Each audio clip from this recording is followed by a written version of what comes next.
welcome to the Exploding Heads Horror Movie Podcast, episode 229.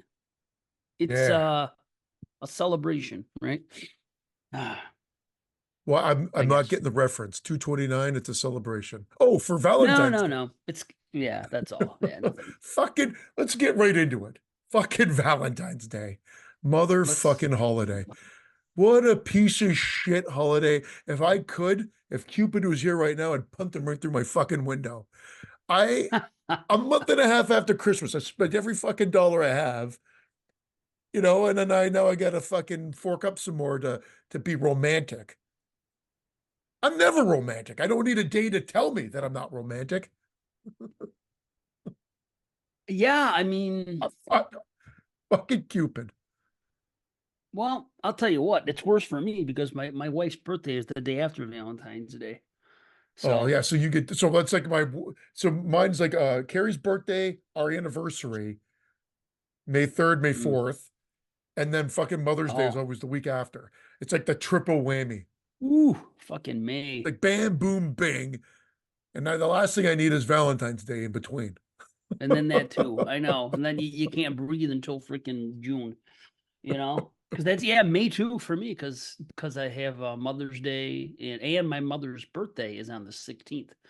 So I have a mom's birthday, I have Mother's Day, and I have to, my wife, my mother, the whole thing. So it's like April is Francesca's birthday. And It's you got a yeah. lot. I mean, our summer is like one month after another because it's July's birthdays, August's birthdays, September's birthdays. So it's boom, boom, boom. The only thing June is like our break month where there's no Hmm, family that's got a birthday there. there's May's Father's crazy, Day. and then well, yeah, I Nobody guess cares though. and no one gives a shit about Father's Day. Typical, right? Typical Yeah. men. No, nobody gives a shit about men. All we do is live lives, and freaking half of us are fucking miserable, and nobody gives a shit about us. Happy Valentine's Day. Yeah, this Valentine's Day is for us.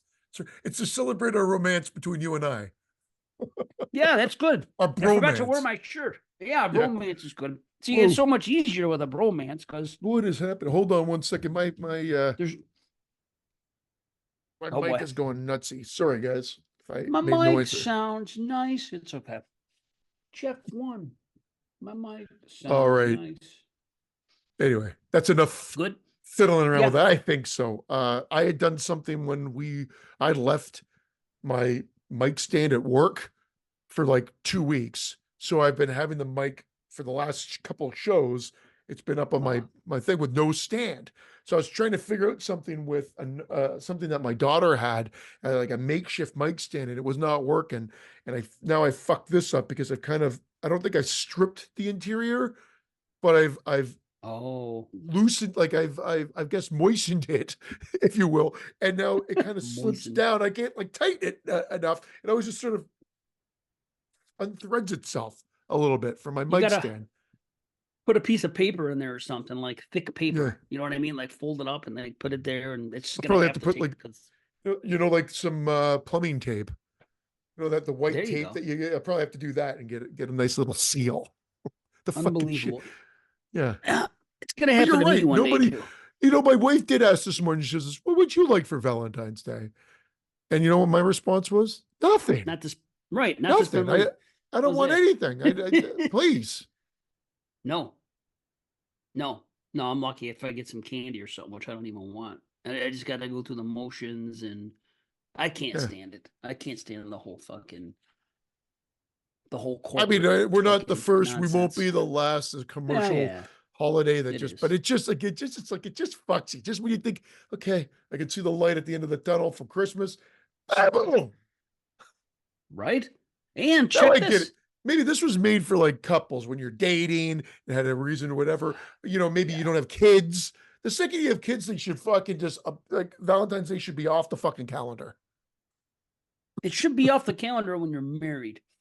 It's for dating. As soon as because when you get married, now you have an anniversary to celebrate instead.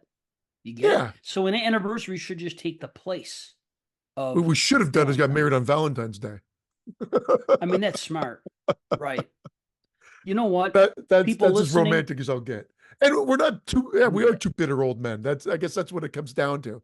But Well, I've I never. hated Valentine's Day when I was in my teens. I fucking Well, hated it. yes. Well, of course.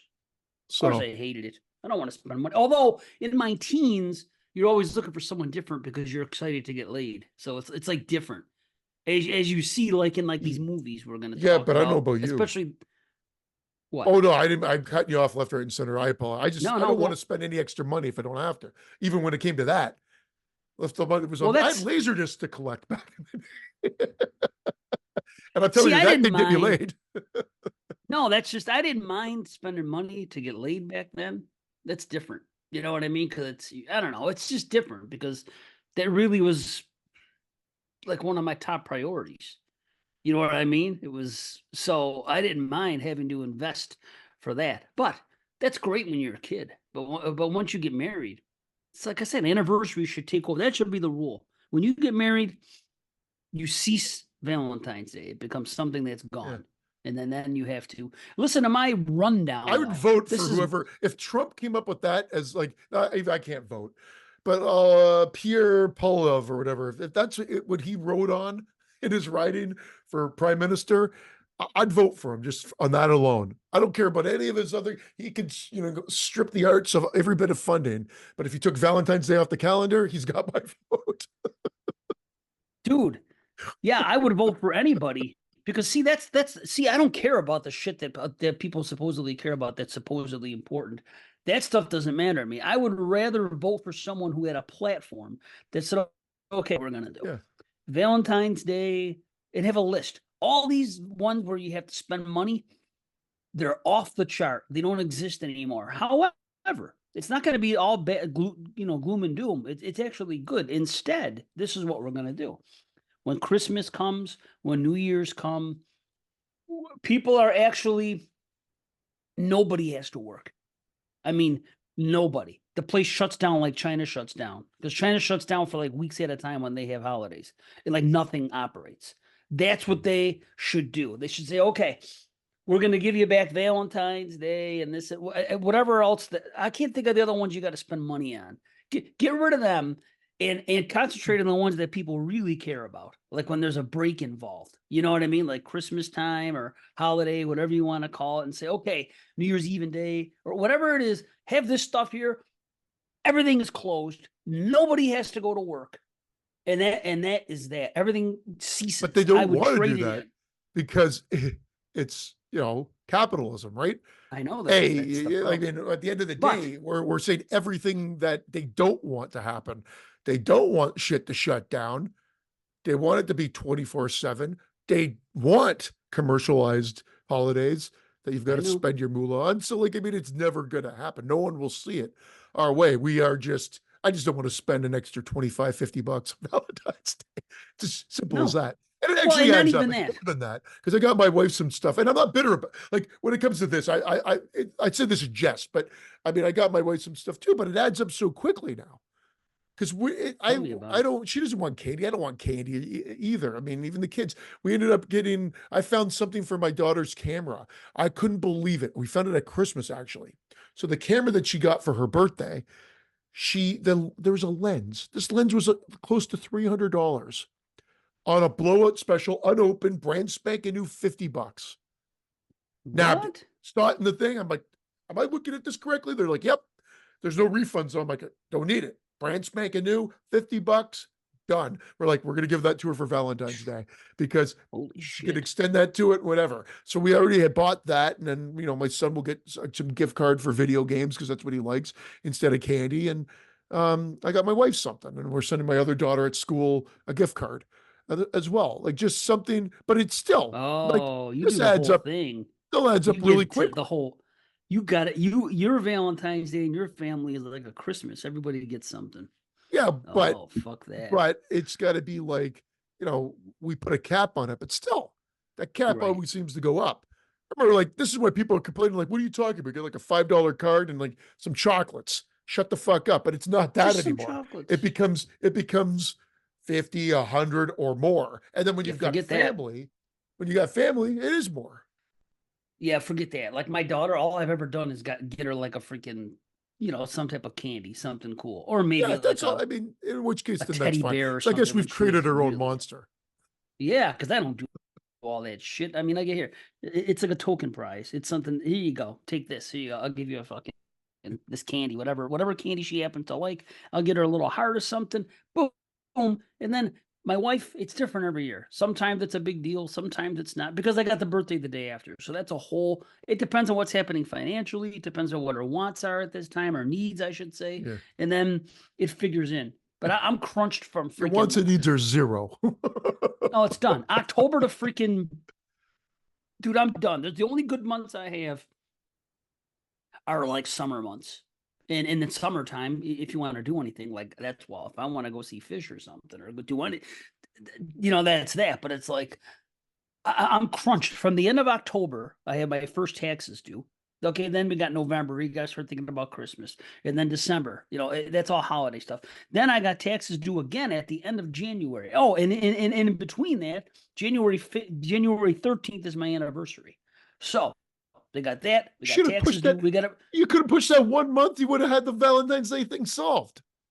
Or it would have been the boy. Well, wait, actually, no, you would have been exactly where I would have been. You would have actually had the triple threat because you would have had the birthday, anniversary, and Valentine's Day all wrapped into one. Well, One gift done. this Though. it was done on January 13th because it was Friday the 13th. Oh well, then yeah. So who might argue? Sorry. Yeah, that's it, man. Forget about it. It's a Friday the 13th. There we were. And yeah. So that was pretty cool at least. But still, wear this the is mask? what I should have. I don't know if I did anything Friday the 13th worthy that day. I'm trying to think about that. Because it was just a small wedding, which is Let's have sex. Private. Honey. The final chapter, son. No, you know what I can do? I can have sex as I'm watching the scene that Axel's watching. And I'm watching him with that girl, and I'm watching him watching the other girls all at the same time. Now, that would be something to do. Yeah. What if anybody's done that? Would jazzercise themselves into a sexual relationship while watching it? No, watch Friday the 13th, the final chapter, and then you get to see, what's her name? Nurse Morgan half naked fooling around, and then you get to see the girls that he's watching. So you're watching him and his girl, and he's watching the girls do their thing while you're doing your thing. I guess only if Irene says, Dave, you're the Super Bowl of self-abuse. Then shut my mouth. Awesome. Well, there is something funny about that scene in my wife. That line has always reminded me of her when she goes, I'll tell you where I'm going. I'm going crazy. I always tell that's something you would say. It just reminds you of something she would say. People really shit on her acting right there. I think I was always fine with it. I never thought that was that. Yeah, I've heard people shit on that. Maybe it was my own family, but I never really had a problem with that. You're unbelievable, Axel. It's really weird for me to have issues with acting. How often do you hear me say something about acting? Maybe very rarely. I'm the one that has the issue with it. I usually don't notice. It's great, and I'm so happy. I'm so happy that I don't pick up on it half the time because why do I want to ruin the movie? I don't.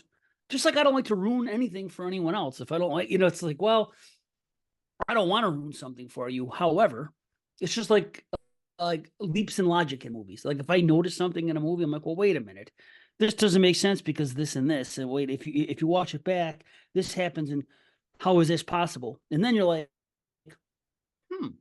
Now people do one of two things. They either do what I do and they say, okay, now this movie was a 9, now it's only an 8 to me because that doesn't make sense. That's not. You have failed as a filmmaker and a storyteller here because it doesn't work. So or you could take the other approach and just say, well, I don't care, I love it anyway, which some people do that, and so be it. But I do like to point things out because sometimes I can point something out that boosts it too. Sometimes movies go up a rating because somebody points something out to you. You're like, oh, like St. Maud. I showed my friend St. Maud last night, and I gave them my explanation when the movie ended. I said, this movie took 3 times for me to really understand and appreciate it, and now I love it. But I didn't at first. I mean, I enjoyed it, but it's just one of the movies that kept climbing with the rating and my feelings for it, I should say. And when the movie ended, we talked about it. Oh, isn't it great? Yeah. Yeah. So, I mean, if I can go up, then I could go down when it comes to how I Well, we feel know about. that. Yeah, The exactly. Boing, and then it go down. Where's Brandon's humming when we need it? The Oh I'm boy. hoping that you had that experience with the two movies we're talking about tonight because I had a blast with Hmm. both of them. I'm very happy with their choices. And again, the only reason we didn't do the original My Bloody Valentine is because we actually covered it on a bonus episode years ago. Years ago, Yep. when Brandon was gone for a couple of weeks, few weeks, we did two bonus episodes in a row. And this Yeah. and My Bloody Valentine was one of the ones we covered, and The Mist was another one. So we ended up doing Valentine from 2000 and My Bloody Valentine 2009 or in 3D or however you want to say it. And I I could be pretty open and honest that unless something crazy happens, both of these will probably show up on my list later this year. That's good to hear. That's cool. I'm Yeah. gonna have a little bit of a something to say about something. They're not And problem free, but no, no, there's not many slashers that are. But we'll get to it later. But I just like true. there are things I could argue. I'd be like, wow, there's a bit of suspended disbelief, although they touch upon stuff. Again, why am I blowing my load now? I always do this. Oh, wait till we get to the movies. But I had a great time with both. And if you get to see the 3D one in 3D, it's even elevated even more so because Well, that's how it yeah, was meant to be seen, of course, right? So and half the definitely. fun. So we'll get there. We'll get there later. But yeah, Yeah, I I've you've been watching 2011s, I know, and slashers. So has it yeah. been a busy week? I gotta look and see what the hell I've done, to be honest. I've my freaking mind is just toast. But I'm gonna have to look, and thank goodness for this letterbox thing, because Oh, I'm oh, I telling you. forgot to, Yeah. right? I forgot I to record these views. I didn't put them down yet. The My Bloody yeah, I Valentines always do it and the Valentine as I'm starting the movie. and Saint I Maud. put it in. That's what I Oh, do do. you? Yeah. I do it at the end, but sometimes I rate them, sometimes I don't, so it depends. And it's Yeah. always different every time I watch a movie. So, I just log like, it as watched so that I know it's there and it's in there, and then I'll go back and rate sometimes, depending. But yeah, I watched because I traveled this week. It's been a crazy week, man. We had a bit of a shakeup at work. So then that uh-oh. was like, whoa, here we go. And then It should we be. launched a new product the Mm-hmm. after, and I was traveling from Wednesday night on. So got back last night. It was crazy. But Mamma I mia. watched the two movies that we're doing tonight, of course.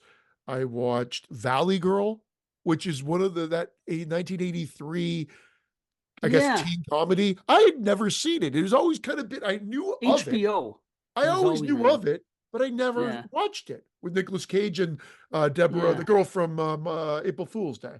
But I never actually sat down and watched the movie. So I watched it. It was good. It wasn't, I think that's one that you had to, like, the soundtrack's great. Nice slice of like the soundtrack for that they used from the 80s and whatever was Nice. fantastic. But the movie itself was good. I think again, if you grew up with it or caught it back in the day and watched it, I could see having that nostalgia factor with it, but with not having that with it, I could just say the movie was good. I enjoyed my time with it, but I don't know if I ever have to watch it again type thing. Um, and it's a Uh, weird, I know that's a weird argument to say, but as being cinephiles and movie buffs, how many movies have we watched numerous times, like over Many. and That over and over again? And some of them I would rate lower than this, and I've watched them over and over and over again. Like, to be honest, I've watched Jason Goes to Hell, the ones that we've rated low, Freddy's Dead. I'll still pop them on every now and then to see, hey, did this change? No, it sure as hell has no. not. Sadly, they don't. And then, At this stage, they don't. It's been too many times now. well, yeah, I mean, sometimes it depends on the movie, but very rarely do they not. The kind of the ones I've mentioned in the past and were like Sleepaway Camp and Halloween 3 for me that I've mentioned on this show. Whereas Yeah. back in the day, I kind of dismissed them as like kind of like, more bottom bottom of the barrel, not bottom of the barrel, but lower rung. And Sure. not, maybe five, maybe maybe a little higher. And then now I really, really dig both of them. So, Nice. Good. No, I but and mean, then I watched Sisu. I think that's how you pronounce it. That really gory war-esque uh little movie that came out 2 years ago. It's an hour and a half, so it's like an in-out done. It's I think I bet Marco loves it because I believe it takes place in Finland. It's about the Nazis coming through there, and they stumble upon this one guy who we're following from the beginning, who's like a gold digger, but we find out he's like an ex commander in the war, and he just sort of turned his back on the war, and he gets mixed up with these Nazis, and it's literally him as a Rambo-esque figure killing Nazis off in a gory ass fashion. But you've got to nice. suspend disbelief. You got to leave your sense of realism at the door because it's off the rails. It's very. If this wasn't a graphic novel, I'd be shocked. I didn't research it to find out, but my assumption is that this was a graphic novel that they turned into a movie. It's filmed beautifully. It looks good, but it's super gory. But it's over the top bonkers. So I could see some people check it out Well, because they just can't believe they can't, you know, latch onto it. But I think they do a good job with it. It's there's can't latch onto it Fast and Furious style, and then there's can't latch onto it this where somehow they make you believe it was possible. And even if it isn't, you're nice. laughing because of the absurdity of it all. And knowing that they're doing it on purpose. I mean, I know the Fast and the Furious are doing the same thing, but somehow this one resonates more for me. I would Probably because of the watch that. gore. Yeah. Yeah, that's what I'm saying. I would watch that before I watch Fast and Furious because I know people that are, horror fans that were talking this movie up a couple years ago, and like what you said with gore and all that. I would Yeah. watch it for sure. I don't. I have zero. I have less than zero. Well, okay, let's not even say that. Less than There may zero. be It's a good movie. there. Yeah, Good that's book another one, too. right? Yep, it's a book. I didn't know that. Yeah, the guy Brett Ellis, is that his name? American Easton. Psycho. Yeah. Yeah. Okay. Oh, I didn't Beautiful. know that. Okay. Well, the thing is, I was gonna say I have less than zero interest in ever seeing a Fast and Furious movie, but I gotta scratch that because there might be an attractive woman for someone that I like to look at. I don't know. I don't know. I legit don't know who's in these Well, Vin movies Diesel except does Vin wear a Diesel. wig. I know Vin Diesel is in them. I know that the guy that passed away is in them, Paul something or other. Was that his Paul name? Walker. Paul Walker. And who else is in it? Wasn't The Rock in one of them or something? Yeah, I think he joined in the last one or two, and then there's Michelle Rodriguez. I Uh, do like her. I well, do I like like Michelle her too. Rodriguez. I mean, what are Right. you gonna do if you got cast in these movies and it's like a cash cow, and they call you back every 2 years to make another one, and they just hand you over a fat check? I got to be Damn honest, I'm straight. not gonna be like, yeah, you know what? I'll pass on this one. I'll put up with Vin Diesel's attitude. Whatever. I'm Who just throwing it out cares? there in case you need me for Fast and the Furious 11 or whatever they're up to now. Yeah, whatever. Thing is, I have no interest in seeing any of them. I never have. It's just not for me. That's all. Well, Number one, I don't give a shit about cars. I oh, can appreciate a I nice love car. cars. This is beyond that now, though. It's kind of beyond that. It's like just Yeah. it's become just more like a superhero movie, but with real people Oh, everything doing turns into superhero that. events. But I can't necessarily say like if you want, but like so I was going to say Sisu is kind of like that too, but they still allow you to figure, okay, they're explaining it a bit. It's not like they're just glossing over it and it just like whatever. They kind of explain certain aspects of it of how he could do it. But I could totally see someone being, are you crazy? Like there's a part at the end, I'm like, well, that just couldn't happen. Yeah. However, because of the way the movie's presented, I went along with it. I would recommend it to people to check out. But I could totally see someone not digging it. But when I checked, when I went Well, on and I put it in the letterbox because I watched it on the plane, so I logged it when I was pulling up to the gate last night, and I ended up rating it like a 4 out of 5 on Letterbox. And when I right on. checked other scores, there's a lot of people right in that range. For what one? Sisu? That one? Sisu, yeah. Yeah. No, I would check it. I definitely would. Is I just don't want it to be too goofy and ridiculous. I don't. As long as it's not done comically. I don't know. It's hard for me to say. I mean, I could watch. See, the thing is, I love It's done comedy. I love to laugh. straightforwardly. It's Uh, done straightforwardly. You just have to. It's whether or not okay. you could be like, well, Suspended. there's Right. absolutely no way that could have happened. Hmm. But that's what makes it fucking it's the end specifically. But there's a lot that leads up to that before that too. But that's half the fucking fun of the movie. So if Yeah, you I get that. yeah, you're on I board or just you're not. it's just one of my issues with action movies. Yeah. It just is. It's just one of the I watch an action movie because they present themselves as reality. There's nothing supernatural going on. There's nothing, you know what I mean? There's no forces at work here. This is just, and yes, I know some people are well trained and stronger than others and everything, and they can do things. And I respect all that to a degree on film, but you don't, you know, I and don't know I'm a if guy you I that don't know if you'd like it then. I really don't, because I don't think they give you an explanation that would be like, you know how Revenge, the movie Revenge from 2017, she's kind of born again in a sense, and I've it's kind of like accepted that. a Right. transition into Right. this sort of warrior Yeah. that exacts revenge. But the reality is the one thing I can maybe give credit for is that he is a myth. He's been presented as a myth, and then the myth is there in front of them and ends up, you know, doing Oh, his well, thing. So, but he was a myth. He's like the people who know about him or know of this legend or whatever.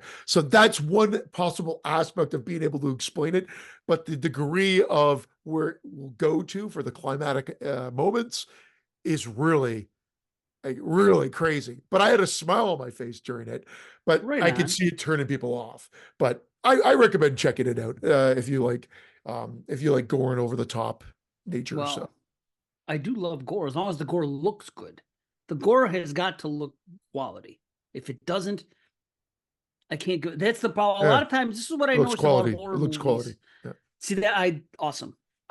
This is what it is about horror movies that are silly, like goofy comedy ones. A lot of them, when they get into the gore department, it just looks too ridiculous. Not even ridiculous. It just doesn't look like real gore. If you can make it look what I perceive real gore to look like and not make a joke out of it, not even a joke. I'm sure you know what I'm talking about. When you're watching like that kind of a horror movie that has comedy elements in it and and I understand chopping off of something and having the big blood spray like they do in Kill Bill based on those freaking, kung fu movies or whatever Yeah. that came from. But when you're doing all that stuff all the time and it just looks, that would never happen and it doesn't look right at all. I just can't get into that. I just want, when I see gore in a movie, I want it to look like freaking, like anything. You watch a slasher, you're like, okay, damn, the gore was great in this movie. You know what I mean? And Yeah. sometimes you watch something, you're like, that looked too rubbery or this or that or this. You know what? It's just, that's where your budget should go. And I think that does happen. I think we've talked about a slasher not Oh too yeah. long ago about like, well, they got that right. The gore looks good, the kills look good, which is what you want in a slasher. But Well, if they can't get that right, or if they don't deliver on that, then yeah, we've got some problems. Like that's what we were saying about Humongous. You know, like you're essentially giving us well, you are giving us a right, slasher movie without like the money shots or the good parts, like the parts that like give us one, give us. I mean, they did. I guess they did, but because we're so freaking dark for the most part, right. more or Well, less. I that's mean, it hinders the enjoyment level for sure. But and so that I hear happens a you. lot. There's a lot of slashers that came out in the 80s that were forgetting the best element. And and they were not showing the kill. And they were having cutaway or they were doing and it's just like, okay. They have the idea, but then they didn't have that. And that was the problem. That's why there's so many poor slashers. There really is. And I don't like to Well, say it, but it's true. There's imitation just like anything, okay, absolutely. you know? Oh, Like well, found when footage, I listed those things off exactly, perfect example. I mean, you that's know? become the new slasher in a sense. Everybody Yeah. knows they can do it. It's become something you could do with no money, Yep. and some people are able to achieve something with that no budget, and other people just cannot. And told you I watched that really horrible one that I found on like um, a streaming site, and it was garbage, absolute garbage. Yeah. There was no effort put into it at all. I was shocked. It was like, what am I? But I went and watched it to the end because it was less than an hour, and it was. I would tell people this is exactly what gives the subgenre a bad name. Right. Just like slashers had that too. But I had listed a bunch off of Tubi, and then I ended up watching one that popped up right after called The Nesting, and it's not a slasher at all. It just happened to be when I was into some of the slasher movies, it came up as a suggestion. So I They popped do it that. on, Yeah. and it ended up being like a ghost movie from Mm. 81 or 82. I watched it. It was a nice little uh haunted brothel movie, but not Wow. not 100% successful. I'd say maybe six and a half. Like definitely worth my watch. Probably wouldn't watch it again, but there are some creepy Right. ass moments. There's some, the house itself that this woman moves into is creepy. There's like one kill that was kind of stand out and unsettling. And there's like this laughing sort of ghostly woman that elicits a few scares and some, like, again, gives it this Nice. creepy undertone. So I give it props there, but it then kind of just falls apart and doesn't really deliver throughout there's actually two good gore scenes, but just worth checking out if you haven't seen it and Hmm. you feel like going back and revisiting something that maybe um was lost. The Nesting, and it's got a girl that there's, I think, a The sickle, thing not on a the cover. sickle, a Yeah. seat, yeah, or scythe, Yep.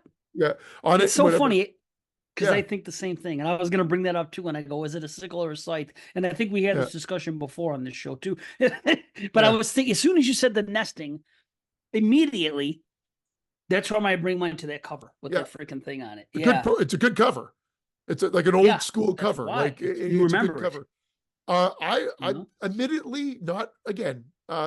Maybe a little too long. I know, guys. It's my specialty go to a little too long, and but it built enough atmosphere, I think, to be somewhat successful.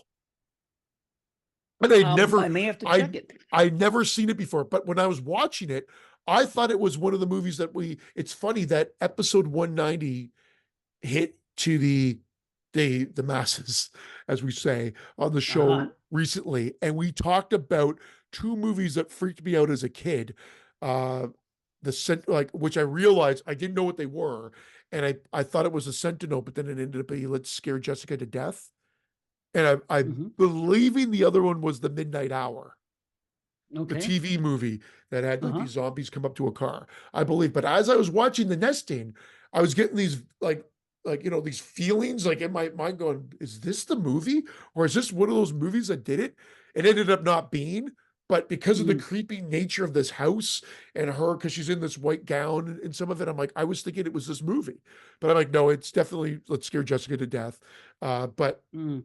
like I That's said, supposed to be good.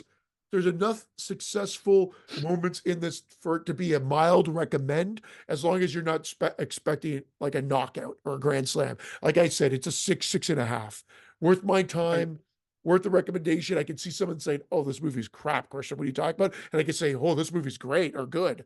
Good is probably what more people would say. I don't know if maybe a handful will go to great because there's people say great about Spookies or other movies like Buddy, Nightmare Weekend. I've given up. I've given up trying to figure out why Give it up. people like one thing and don't like another, and why I like something and don't like another, and people aren't on the same page. We all have different tastes, obviously. I mean that's a good thing about us, but it's like I I can't figure stuff out anymore. Like I see things and I'm like, okay, because I know the general public's consensus about this movie, and I watch another movie where a similar type thing happens. I'm like, well, people are going to shit all over this, and then they don't. Yeah. They love it. And I'm thinking, why do you love this, but you had a problem with it? And I don't say nothing because who am Well, I going to we say it all to have anyway? I'm that. not I online think we really, all but have it's like that, but you're right. Yeah. it just it just boggles my mind sometimes how many people talk about an ending of a movie, right? And then it's an ending that I usually end up enjoying, and then they say like, okay, another movie comes along with like a similar ending, and I'm thinking, oh man, they're not gonna like this at all. And then nobody seems to care. And it's like that's like the one thing. And it's just like I don't know. I just can't, and I know I am such in the minority with the goofy comedy shit and not being on board with it. And what can I say? It You just know, doesn't do it for me. you know what it is, Dave? It's But it's all how goofy. the movie's presented. And again, I'm okay with it because not all the movies are like that. We still have these ones that we like. So I feel like it's like a subgenre like slasher or whatever, and you might just not Mhm. like that element, which is fine. You're Right. That's you. You're entitled to your opinion, Well, and that's if you it. don't like it, you don't like it. But I mean, I guess I don't mind it. But I even have like a bit of a like House 2, for instance. Oh I can God, watch that's it, goofy as but fuck. I'm watching it going, what the fuck am I watching here? Yes. Someone else could love it and whatever. And Right. I mean, I'm they not trying to do. shit Right. on them for it, but I mean, No. so be it. But I mean, it's just not for me. I mean, I like the part where Cliff from Cheers comes in and he's like adventurer, you know, it has like two things like a handyman and adventurer on his business card. And I Huh? think that's funny. But then there's that little, I don't know, Cupid or not Cupid. I got Cupid on the brain today, everybody. Yeah, you do. That Cupid over here. caterpillar monster thing. And you're like, that I'd punt through the window like Cupid. Cat or puppy. Yeah. Yeah. That So, it you goes know, crazy, that movie. It goes to a whole other freaking dimension, like literally. yeah. Right? And it just is like, how do you take a movie like House, like the first House, which should have elements of See, there you go. Damn it. There you Yeah. go. That is another horror Example. comedy that to me is not goofy. House to me is not goofy. House 2 is. Does that resonate with you? Does that make sense when I'm saying this or no? Yeah, but there will be some Okay. horror fans that say House is too goofy for them. And then There I'm are okay some with that. goofy things in it, but Yeah. it's not the overwhelming part. Like, I wish they took out that Big Ben character altogether. That to me was the most goofiest thing. It was too much. But the other stuff, I mean, yeah, there was there's humor sprinkled in and but it's not like I can't explain it. It's just a vibe you get when you watch the movie where you can take it seriously Well, and it's still respect it on the horror level or not. But when they get too freaking silly, all of a sudden I don't feel like I'm watching a horror movie anymore. I feel like I'm watching something that's just coming out to do ha-has. You know what I mean? well, And market Return of the itself Living to Dead horror for you fans. would be the other one. I love Return of the Living Dead, the first one. Of That's a good course. example of good gore with One comedy as well. But right. I actually like In part part two, two. which a And a lot of lot of people people do. but See, that's another example, I think, for you that goes for it the is. guffaws. See, that's what I'm saying. See, I guess I can distinguish it having this conversation with you now. And it's just like there's a big difference between goofy, like we've been talking about in the 2011. Because one of the things about 2011 is it's very good. It's a very good year. It's a great year, honestly. But there's a lot of not a lot. There's a handful of movies that are just straight up goofy shit going on. It's just not my cup of tea. And it's led to conversations and the freaking chat with these guys about this and that. And it's like yesterday someone said to me, they said, I don't understand how you like Shaun of the Dead and you don't like this. And I said, well, to me, Shaun of the Dead isn't goofy. And they were like, I think Shaun of the Dead is goofy. I'm like, really? I mean, does that seem like goofy comedy to you?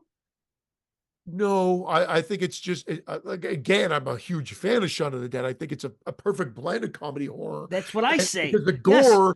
the gore was treated, although they went like Yes. over the gore was still realistic and Yeah. treated as such, and whatnot, and so that's why I think it's more grounded. There's Right. comedy, there could be goofy elements based on the comedy, but I don't think it's a goofy movie. You know, Right. Chud 2, Bud the Chud Oh, God. is goofy. House 2 Awful. is goofy. Spookies is Yes. goofy. I don't know why Yes. those are the only ones that are coming. There's a ton of these Pet movies, Cemetery 2 is goofy. It gets goofy, which makes but see, but I can like some of those. I'm not saying I dislike all of those. I like some of these movies, but I'm not. But I could distinguish it as a little bit as well too. But what was the movie that they're comparing it to? If you don't mind me asking, do you remember? well, there's Shaun a of the bunch of Dead different 2. ones that, well, a bunch came out that year. Like I can look at my 2011 list and see what's on it. Hold on, let me do because I'm on my what do you call it anyway? I'm on my freaking what you call it? What's it called? Letterbox. Letterbox. Thank you. And let me go to the 22 shots list for these movies and take a look at some of them because I know that there are. I'll let you know when I get to one, but I'm And just then looking at and then some. also rifle off what you've been watching because I'll I do went that, through of mine, course. but you haven't hit yours yet. Cut. Did you ever see that movie Cut? CUT? It's not even Yeah, goofy. See, that's probably a bad way back example. when, way back Or no, when not I thought Cut. it was Chop. It's called no Chop. I'm Chop. I sorry. did because Cut was that was our 2004. That's why I was getting a little. I Okay. thought it was Chop. earlier. Okay. Okay. It's not Um, really. It just goes in. The beginning is cool, then it goes into a different place where it's just like silly to me because the guy's just trying not to get caught for something that he didn't do, and it just turns into something else. The focus goes on the protagonist instead of the antagonist, and it just gets a little underwhelming and a little bit silly to me. See, silly is okay. There you go. Okay, goofy as fuck. The beginning of that movie, it was either Chillerama. It must have been Chillerama because they talked me out of Theater Bazaar and they said watch Chillerama. There were two anthologies that year. So Chillerama starts off. Did you see that one? It's goofy. The I don't remember beginning is seeing fucking Chillerama. I well. know the Go to cover. your I Tubi. remember the cover. Yeah, it's on Tubi because it's popped up on recommended for me. The first 5 minutes of the movie, I'm already giving it a pass. See, I'll give passes. There's certain things I'll do, but then it's when it crosses the line, that's when I pull plugs. And I only pull plugs now because if I'm watching for a podcast, if I'm cramming A to bathtub shark watch attack. freaking, you know, well, with that title, you know what you're getting into.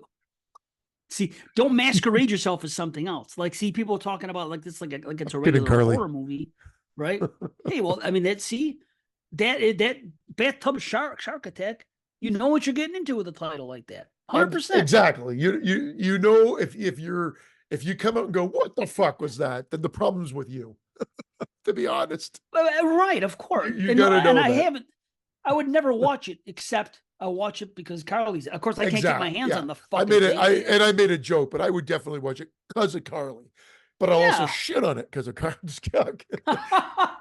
Yeah, but the funny thing is, Carly, as long as you give a reason, she'd probably understand why you're shitting on it. Oh, And like she she's has got a gotten good more sense of humor. liberal That's why with the I way joke with her. right. Right, of course. And she's got more liberal with the stuff that like I noticed because she's in that scene. She has more patience with those indie films now. Or once upon a time she was like me, but she doesn't I don't want to see SOV or fucking shitty stuff. I could be wrong. Tell me What if I'm was wrong, Carly. It just what was that it slasher that just she made me watch again? Because she watched it. I'm like, what are you doing? Oh, Evil Laugh. And I actually told you last show that I actually liked it more. It's still not good right. or great, but it had some good moments, and I liked it better than the first time. But Hmm. it, so be it. She seemed to be on a Well, let tear me. with the slashers as well, because we Yes, said she's we're doing gonna real have good. some like guests on and whatnot. And I think I'm up to Yes, 70 something. I'm almost that 80 you've slashers. watched. Yeah, well, remember though, I started last summer. I'm not like Yeah. I started knowing that we were getting into this and saying it's gonna be 78. I'm at 78 slashers. Wow. You saw my list, right? If you want I to know what's a did, but slasher and what's I not, did, use but that list. I need you to. It's on Where did you post Letterboxd. it? That's what it is. Okay, good. Then If you go to I my click on it. letterbox, I've only ever made like 3 lists ever, and that's one of them. So just go there. And those are unless it's something I haven't seen, it's not a slasher. Maybe. You know what I mean? But But based on my research and what people have said about it and everything else, that's how I decided to put it on the list. Is it going to be 100% accurate? Of course not. 100% well because medically accurate? Because I just watched that the other day, part two. So that's in my head, which I fucking love, by the way. Have you I watched Human Centipede 2 in a while? no, because remember, to be honest, from a recent standpoint, it's been one of my worst ever. Two and 2? three, I hate, but See, I'll 2 have to to. me is just like a fucking, it's so damn fucking intense. There's nothing, okay, there's unintentional humor to me. It's stuff that makes me laugh, I guess. But it's like, it's so fucking, it's like a 70s exploitation film. It is so fucking brutal I'll in have to the shit that rewatch it it. does. That like Wow. that It's part fucking brutal. three, Serbian film, and a handful of others were just. I just like I don't.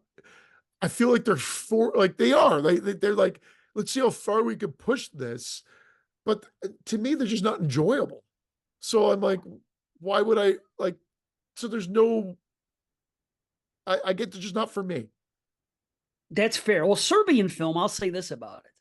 The reputation that it had, I only saw it once, but the reputation that it already had, garnered by the time I watched it was what it was.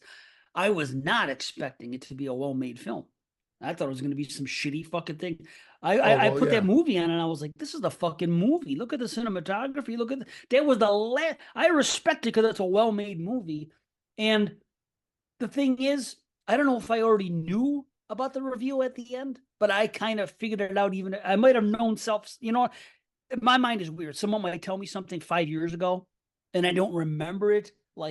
But it's in the back of my brain. And you know what I mean? So it's like maybe something happens where I see something evolving in the plot and I'm like, this is going to happen. And I think that I'm calling it, but actually I always knew it, but I forgot that I knew it. So it's almost like your brain is like it's hard to explain the way my head works, but either way, speaking of that movie though, have you seen Kill List? Yeah. We've told you this. We've actually had this discussion on the show last 2 episodes ago that we've reviewed it for the show. We reviewed Kill List on this show a while back, right? Okay. Yeah. And I don't know if I brought it up then, but I noticed it this time. Without spoiling, that shit, did you see that conversation I had in that chat about this or no?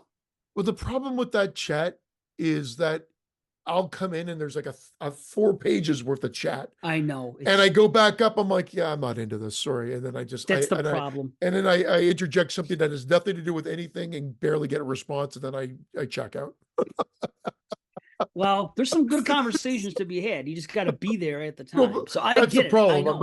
I'm not there. And then Right. I'll come in and then I'll interject something that either has to do with something or not. And then that's it. But I don't see, where I go with it is that Moods seemingly is one of those that loves everything. I could be wrong. There's probably like, I have seen him comment on movies that he doesn't like, but it seems like he'll give a pass to a lot more movies that I would just never think about, like Evil Laugh, for instance, or possibly, I don't know about Iced, but like he seems to love something about everything. And at some point, I just like, then I can't necessarily take recommendations from a lot of these people because they love everything. Well, it's tough. He doesn't like a lot of modern stuff, though. If you think about it, that's where he says we're very different in our taste. I don't think we're very different because a lot of times we've had the same number ones and we like a lot of the same stuff. But that's it. We do love a lot of the same stuff, but then he loves even a lot of stuff I don't. Right. Which God bless him. I mean, I wish I loved everything. I wish I was. You know what I mean? That's a good way to be. So that's awesome. But he doesn't like a lot of modern horror. And he thinks the last year was terrible. And the year before that was terrible. And I just don't see it. So he's not into modern films. It's the same thing with Dave Parker. Dave Parker. Not into modern films a lot. Yeah. But let me go back to Kill List and the end of that movie. You remember what happens? Yep. Like, I have a problem with that. Yeah. Okay. So you get what I'm saying. There's no way that the other person would not be. Put yourself and the other person in your life, that's the person in this person's life in that movie. And there's no way they can't convey to you that's who they are. Correct? There's no way.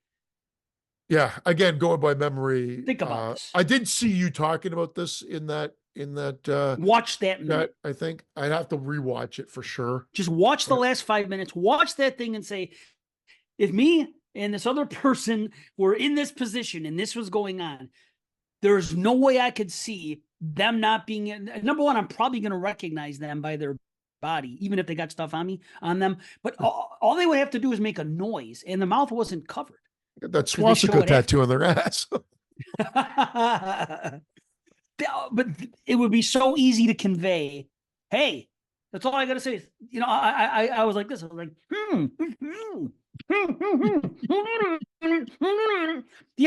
See, shut up! I'm trying to fuck you. You know that was me. If it was me and you'd know it was me. I'd be like, well, that's how you sound when your head's buried in the pillow. See? I don't know. There's why no I'm doing way the not movements to know. too. Like I'm ghost fucking you. It's life or death, ghost fucking. Anyway, I'm going to probably talk about that on the 2011 show anyway, so I'll get off it, but it was on my head. I was looking for goofy shit, but Chillerama, the first few minutes of the movie, the guy digs up his ex-wife and he's mad about something, and I forgot what the deal is. And then this is what I excuse. He tells his dead ex-wife, who's a corpse, that he's basically going to put his dick in her mouth. Okay. Already this is ridiculous, but I gave that part a pass. Yeah. Okay, I'm like, all right, it's silly. Let's see where it goes. Dead so head. now he does do that. What happens? She fucking bites his dick off, right? So now his dick gets bitten off. Now he flies back and he's laying on the ground suffering, and then his phone rings. He has a cell phone, and he picks up the cell phone. That was enough for me. That's no person He has his ever dick gonna bit do. off and he's going to answer the phone? Yeah, it's goofy fucking horror comedy shit. And that was enough for me to say, okay, I got to pull the plug now. I've already given the first thing up past the idea of this. Now that's a bridge too far. Come on. I mean, you're going to do this and you're going to do that. Get the fuck out of here. The direction. Bite off his dick is that's one thing. But answer the cell phone with a severed cock. Come on. I mean, that's just a comedy bit. Someone's going to answer their phone while they're hello. Hello. So anyway, to me, that's goofy, and that's not something that would happen in like Shaun of the Dead. I just can't see a scene. You know what I'm saying? When people are hurting, they're hurting. You can have fun with the zombies. You want to throw records in the zombie's head? That's fine. You know what I mean?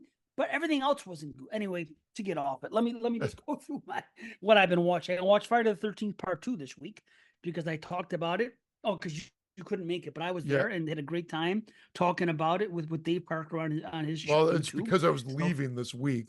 That's why I would have loved to have been on that, but damn it. Yeah, for sure.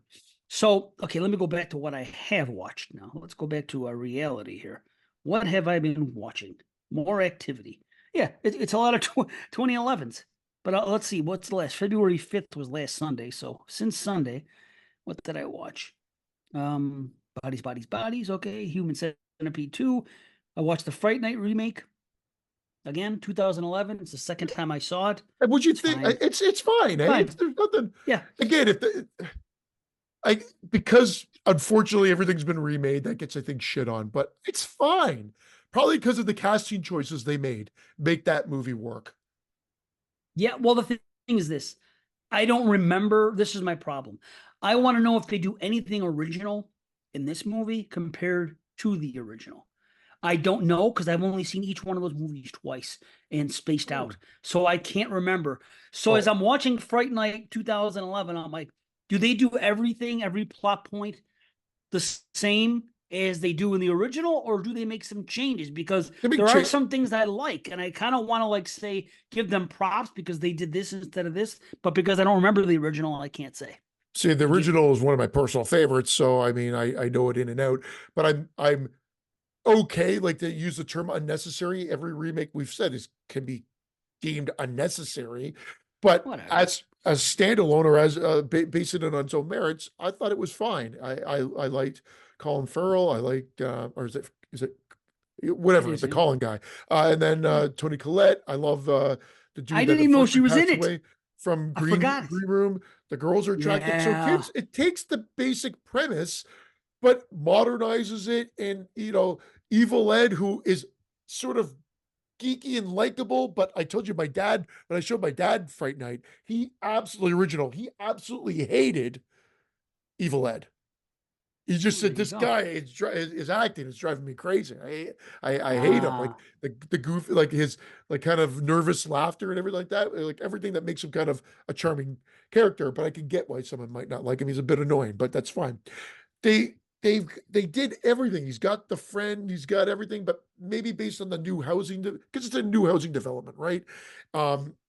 They change it up enough that it's not following it beat to beat, but the essence is there. Right. The same essence is there. The Vincent is not, he's not an older gentleman. Like, I like where they went with him. He's a younger guy. And I thought that was a good twist too. Then they've got, what's his face? Was he from American Pie? I'm not sure, but the guy that's his friend that ends up becoming a vampire in there as well. Because I watched it fairly recently, maybe a year or two ago. And I had no problem with it. I think I've only watched it 2, maybe 3 times, the remake. I have no problem with it. It's fine. Uh, Right. and it does enough stuff. And that, if you remember, I don't think it was made in 3D, but it was released in 3D as well as Oh, one of was those it? ones during the time frame where these movies that had a 3D release, and I saw it in 3D. Oh, I didn't know that. Wow, shoot. Yeah, It's weird because Imogene Poots is in that movie with Anton Yelchin, and then they did Green Room a couple yeah, years later together. Yeah, yeah. but I like her better than I like the girl from the original Fright Night. Oh, I Amanda don't know. Burse. That's Yeah, Amanda Burse from Married Married with with Children. Children. Yeah, Yeah. Maybe I just think Imogene Poots is prettier or something. Well, whatever. I just happen to like what they went with her character, or whatever. But so that was that Fright Night. What else? I saw Detention, which is also is that a slasher? I think so. I think it was on the slasher list. You know? Attention. I'll have to check it out. Yeah, Detention. What the hell was I gonna say? I can't even remember if it's a slasher or not. But a killer named Cinderella stalks the student body at the high school in Grizzly Lake. A group of co-eds band together to survive while they're all That sounds like a serving pass. detention. Well, I think it gets into some comedy, but whatever. The Right I saw that it was the first time view with what's his name? Anthony Hopkins as the Oh, priest. RITE. Rite, yes.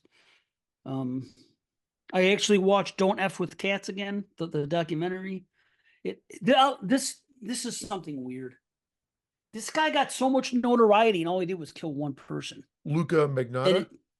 yeah, he's not even a serial killer unless you're counting the cats. But I mean, and the same thing happened to me this time that happened to me last time. See, I never finished it the first time. That's why I wanted to go back because I've been watching these other I've been on this YouTube kick, like I've been telling you, because I got the no ads and I've been watching all these, and I've been watching this guy called Mr. Nightmare, and he shows all these things with like 5 scary Craigslist stories and about people that met somebody on Craigslist and the one and went down, Yeah. and he has all Okay. these different things, Facebook scammers and everything else. And it one apparently there was one of the Craigslist ones I was watching mentioned that Luca Magnotta put up a Craigslist ad to get the guy that he actually did kill. That's how it was. I didn't know any of this stuff because I didn't finish it. It was like a 3-part thing. I think I watched 1.5 the first time around. And when it started talking about the guy that he killed supposedly and what was going on, I kind of lost interest. And I know that sounds weird, but I guess because the other stuff impacted me so much that nothing else was going to touch that at that point. There's the Craigslist thing was the what sort of got you back to wanting to check it out, and that became such a small component. Right, because of the crack, I go, oh, let me see. Okay, I'm gonna finish this damn thing. So then I watched it again, and I liked it. But the thing is, ultimately, he has all this notoriety, and he did kill the one person, and yeah, terrible to murder, and I get it, and terrible with the cats and all that other shit. But I was like, wow, he really got. It's more about how they caught him. That's the story, which I Yeah. respect. But he gets all this like attention, and he got what he wanted. He wanted this attention. He wanted this type of fame or any type of fame, and he has it now. He Oh, I has a remember name. when it was happening here. It was See, there pretty you crazy go. because it's Canadian, Right, right? Canadian, and they and hooked him up with Ken and Barbie Killer Girl. and the Crazy. reality is when I used to work previously to the circus, I worked in the wine industry, and one of the companies I worked for was Magnotta, and so they must have Oh, just fucking hated when right. when that name was in the when the news constantly Oh, because it jeez. was their family name and their brand name Huh? and everything. Just like Corona. Remember when everyone Yeah. was coronavirus and the Yeah. Corona beer, and all that shit. So about Don't F with Cats. The same thing happened again. Again, I finished it and I wanted to see the story. Was interesting and everything else, but nothing was as horrific as the stuff with the cats for me. So it's like anytime it went on the screen, I would mute it and I would hold up my hand like this and just watch the bottom until it was over. I don't want to hear a cat cry. I don't want to see. I know Yeah, they're I not going to get it. show the Yeah. murder of the cats. I don't even want to see what the cat looks like before he puts it in the bag or before he puts it in the tub. I don't even want to see that shit. I don't want to see the fear in its eyes or anything, or even the happiness of it, thinking it's being played with. It's not on the screen right now, Dave, so you can lower your hand. Yeah, I know. It's just fun. And there's Ginny right there looking at He me. was holding So his hand up, everybody that's listened to just in the audio for that whole part. It was awesome. it's As if, traumatic for me. as if I was But skinning a cat in my room. well, this is what I realized. And I know how fucked up it sounds, but this is the truth. If somebody put a gun to my head and said, listen, they brought me in this basement, they were going to fucking whack me.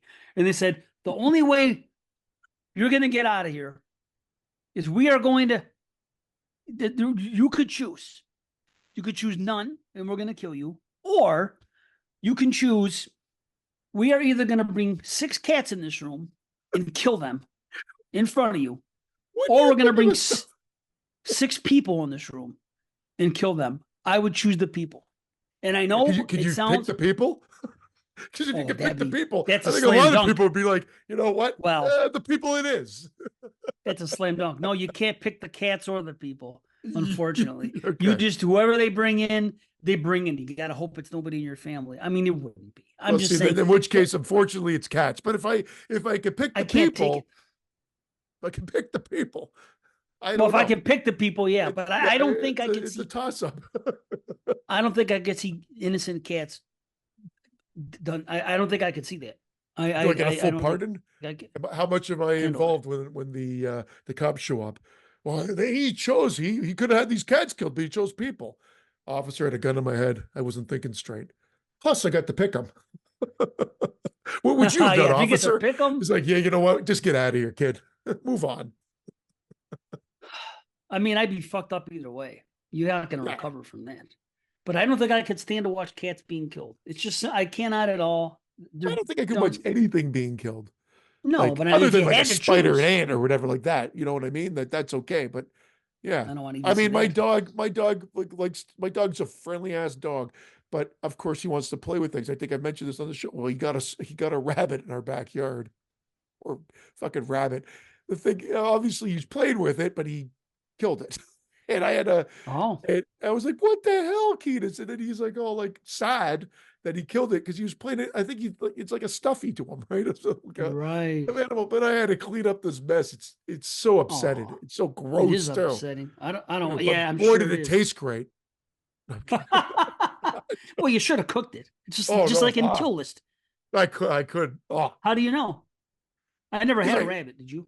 Well, no, I've had rabbit without knowing. Not that I would choose it now, but back in the day, I've had it, and so I've had frog legs. I've had like everything, but there's just certain things I would not eat. Like for whatever reason, right now, because I have some sort of affection for ducks. I love fucking ducks. Don't ask me why, but I love ducks. Fucking ducks. I don't like fucking ducks. I want to get a sample of that. I love fucking ducks. Hold still, duck. I'm fucking you. Kill this style. I love duck, but they're so cute. They got personality. I can't now, if I see it on a menu, there's no way I'm eating duck. And people will make fun of me for it. I don't care. I have no problem. I never had duck. I have no problem eating pork, no problem eating beef, turkey, chicken. I know turkey is not for you, but you know what I mean? I have no problem with all that, but duck, I will not eat. I will not eat duck. And rabbit, it's not my first choice, but also like I'm not a hunter. I haven't gone in and got the thing and there's no way. Get it all out and then skin it and all that shit. No, thank you. No, I can't do that. Luckily, I'm in a position in life I don't have to. Yeah, like us in modern world, we don't have to hunt and kill. If we did, we do. At the end of the day, then we do. What choice do you have? You don't know exactly. Yeah. At this point in time, I don't have to, so I don't feel like I need to live off the land. You know, like these watching people, VHS. I'll live off the land. I'll live off the. Get good for you, asshole. I like my electricity. Right. I like my heat. Right. I like my whatever. And when everything goes to shit, then I'll be right there with you, stealing all your food. 100%. Right. It's just like, hey, it's just like VHS. I'm not going to watch VHS when I have fucking 4Ks and Blu-rays. Oh, why would I? It's great. I was in a different group and people were talking about like, this guy had no clue that VHS went so much up. And this guy was talking about, he bought a CRT TV for like $50, a gorgeous little, like, you know, wood paneled set that sat on the ground. And this guy was cool. It wasn't like a dick or anything like that. And he was like, look at the TV was cheaper than the movie that's played on it. It was Killer Clowns from Outer Space VHS.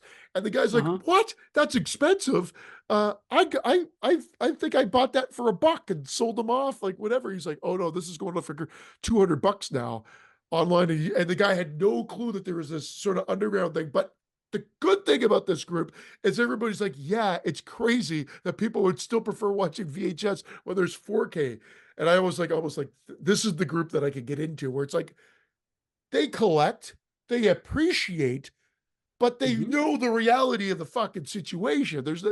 It seemed like it was a skewed reality in that other one where like they thought like there's some mischievous shit going on with it. This seemed like these people were grounded in reality. That yeah, they're VHS collectors. Yeah, it's absurd, but we understand it's a niche and whatever, and we like it. But we know that there's 4K out there, and those are awesome as well. Right. Of So course. Well, I that's the type of group understand I to a want to be part degree. of. No, Yeah. I agree. I understand the nostalgia of watching a VHS though, for the event to Oh, do yeah, it of with course. others or something. That could be something. Just like we were talking about a movie earlier, and I forgot which one it was, Chillerama. and I was saying, well, no, it was something where I was thinking maybe if I saw this. Oh, it was Pet Cemetery 2. Maybe if I saw Pet Cemetery 2 in its initial run when I was that age and I grew up and it was already on HBO when I was one of those kids, 6, 7, 8, 9 years old, You didn't which see that it? wouldn't have been me. No, no, I didn't see it. Oh, I didn't see it till adults. So this I is the saw it thing. in the If theater, you man. watch, oh, really? Wow, Yeah. no. That If, might be why I like it more than one, which is I'm probably the only person in history see, to say that I did it. Now I did rewatch them because I think JP called me crazy years ago now for that. And I think I had them evenly tilted, but I'm not a fan of the first wow, one. I've never been a that's super, it's true. like Child's Play to me. It's a 6.5 out of 10. I don't know what Wow. it is, why that hasn't resonated with me. It never really did. It's got good moments, but that's about it. Same with Child's Play. I've never gotten it up, maybe hits the 7 range on one view, but usually it's not. Usually it's always a little underwhelming. And that sequel's kind of right there with it as well. But I saw it in the theater and we got a chuckle out of it because we went as a group. So we're laughing. And there's a skinning of rabbits. Speaking of skinning of rabbits, it all comes full circle. There's a scene where Clancy Brown, is that his name? The actor? He's skinning Yeah. a bunch of rabbits in the movie. They also skin a rabbit needed in freaking Kill List. Yeah. How Yeah. crazy is that has all come up circular in conversation and movies today? Weird. It is fucking crazy. And I'll just tell you the rest of what I watched and be Yeah, done. sorry. Alice Yeah. Kills. Watch Alice Kills. I'll say it again. It's Okay. killer female, right up my alley. Man, I love these killer female movies. Fuck. Is that the one where Seven she's Nights of holding an Darkness. axe? She holding an axe on the cover, like behind her back or Probably. front. I gotta check the cover out again. Probably. Something, yeah, I'll have to look it up while you're rifling them off. ALYCE. And then Seven Nights of Darkness, found footage movie 2011. Pretty cool. Pretty cool. I would watch that. The Devil's Rock was good. It took a little while to get going. Once it got going, it was great. But that I'd recommend that. And of course, Masks, which is another really good one. Well, yeah, So, Masks. I had asked if everybody watched that because I know it came out. No, she's holding a bat, but I oh, do kind of remember that. So Masks, I remember loving. But that's that. Now, would that be considered a giallo then? yeah, We're keeping giallos off of our list, right? right, So it's foreign slashers, but not giallos. The right. only caveat I will say that I mentioned it. I watched it back in the summer. I love it, but it is more leans more into the giallo territory. But since it's American made, I don't know. But Night School, man, I still think it might still have to fit into the We slasher factor. we were just talking about this because Dave Parker happened to love that movie. It's a And great last movie. time I watched it, I was like lukewarm to it because and literally that's what I told him. I go that when I watched it last time, I said I bought the blue. When I watched it again, that to me just seems like a giallo that's marketed as a Well, slasher. But then well, he it was saying is. this, and you know, Wait, I didn't mean to, I did cut you off. First off, no, I that's said all I have to love, say. love they talking extremes. It's very good. I think I gave it like a 7.5 out of 10. Wow, But nice. for him, like I kind of agree. There's a lot of police investigation and interrogation. That's what That's I what gives say. it more of the giallo look. It's got the killer in black, but again, there's slasher kills, but so be it. There are slasher kills in giallo as well. However, because it's American made and fell into that time frame, I think although shares more similarity to a giallo, it's kind of a American giallo, but a slasher. because that's kind of what All I'll a do, American Giallo is, to be honest. I'll watch it again. And if it feels like a slasher, I'll call it a slasher. All I can do is watch it and then give my honest opinion at the end. And I So cut if you off you with, call it that, so well, be it. I did say on our show that I think it's more Giallo. I might have to take it off, but as I was going through my list of what I watched, I'm like, no, it's too fucking good, and it still shares enough similarities from the slasher and being from the slasher era. What was Dave Parker's argument? I cut you off before you got to it. That No, there was no argument. He loved it.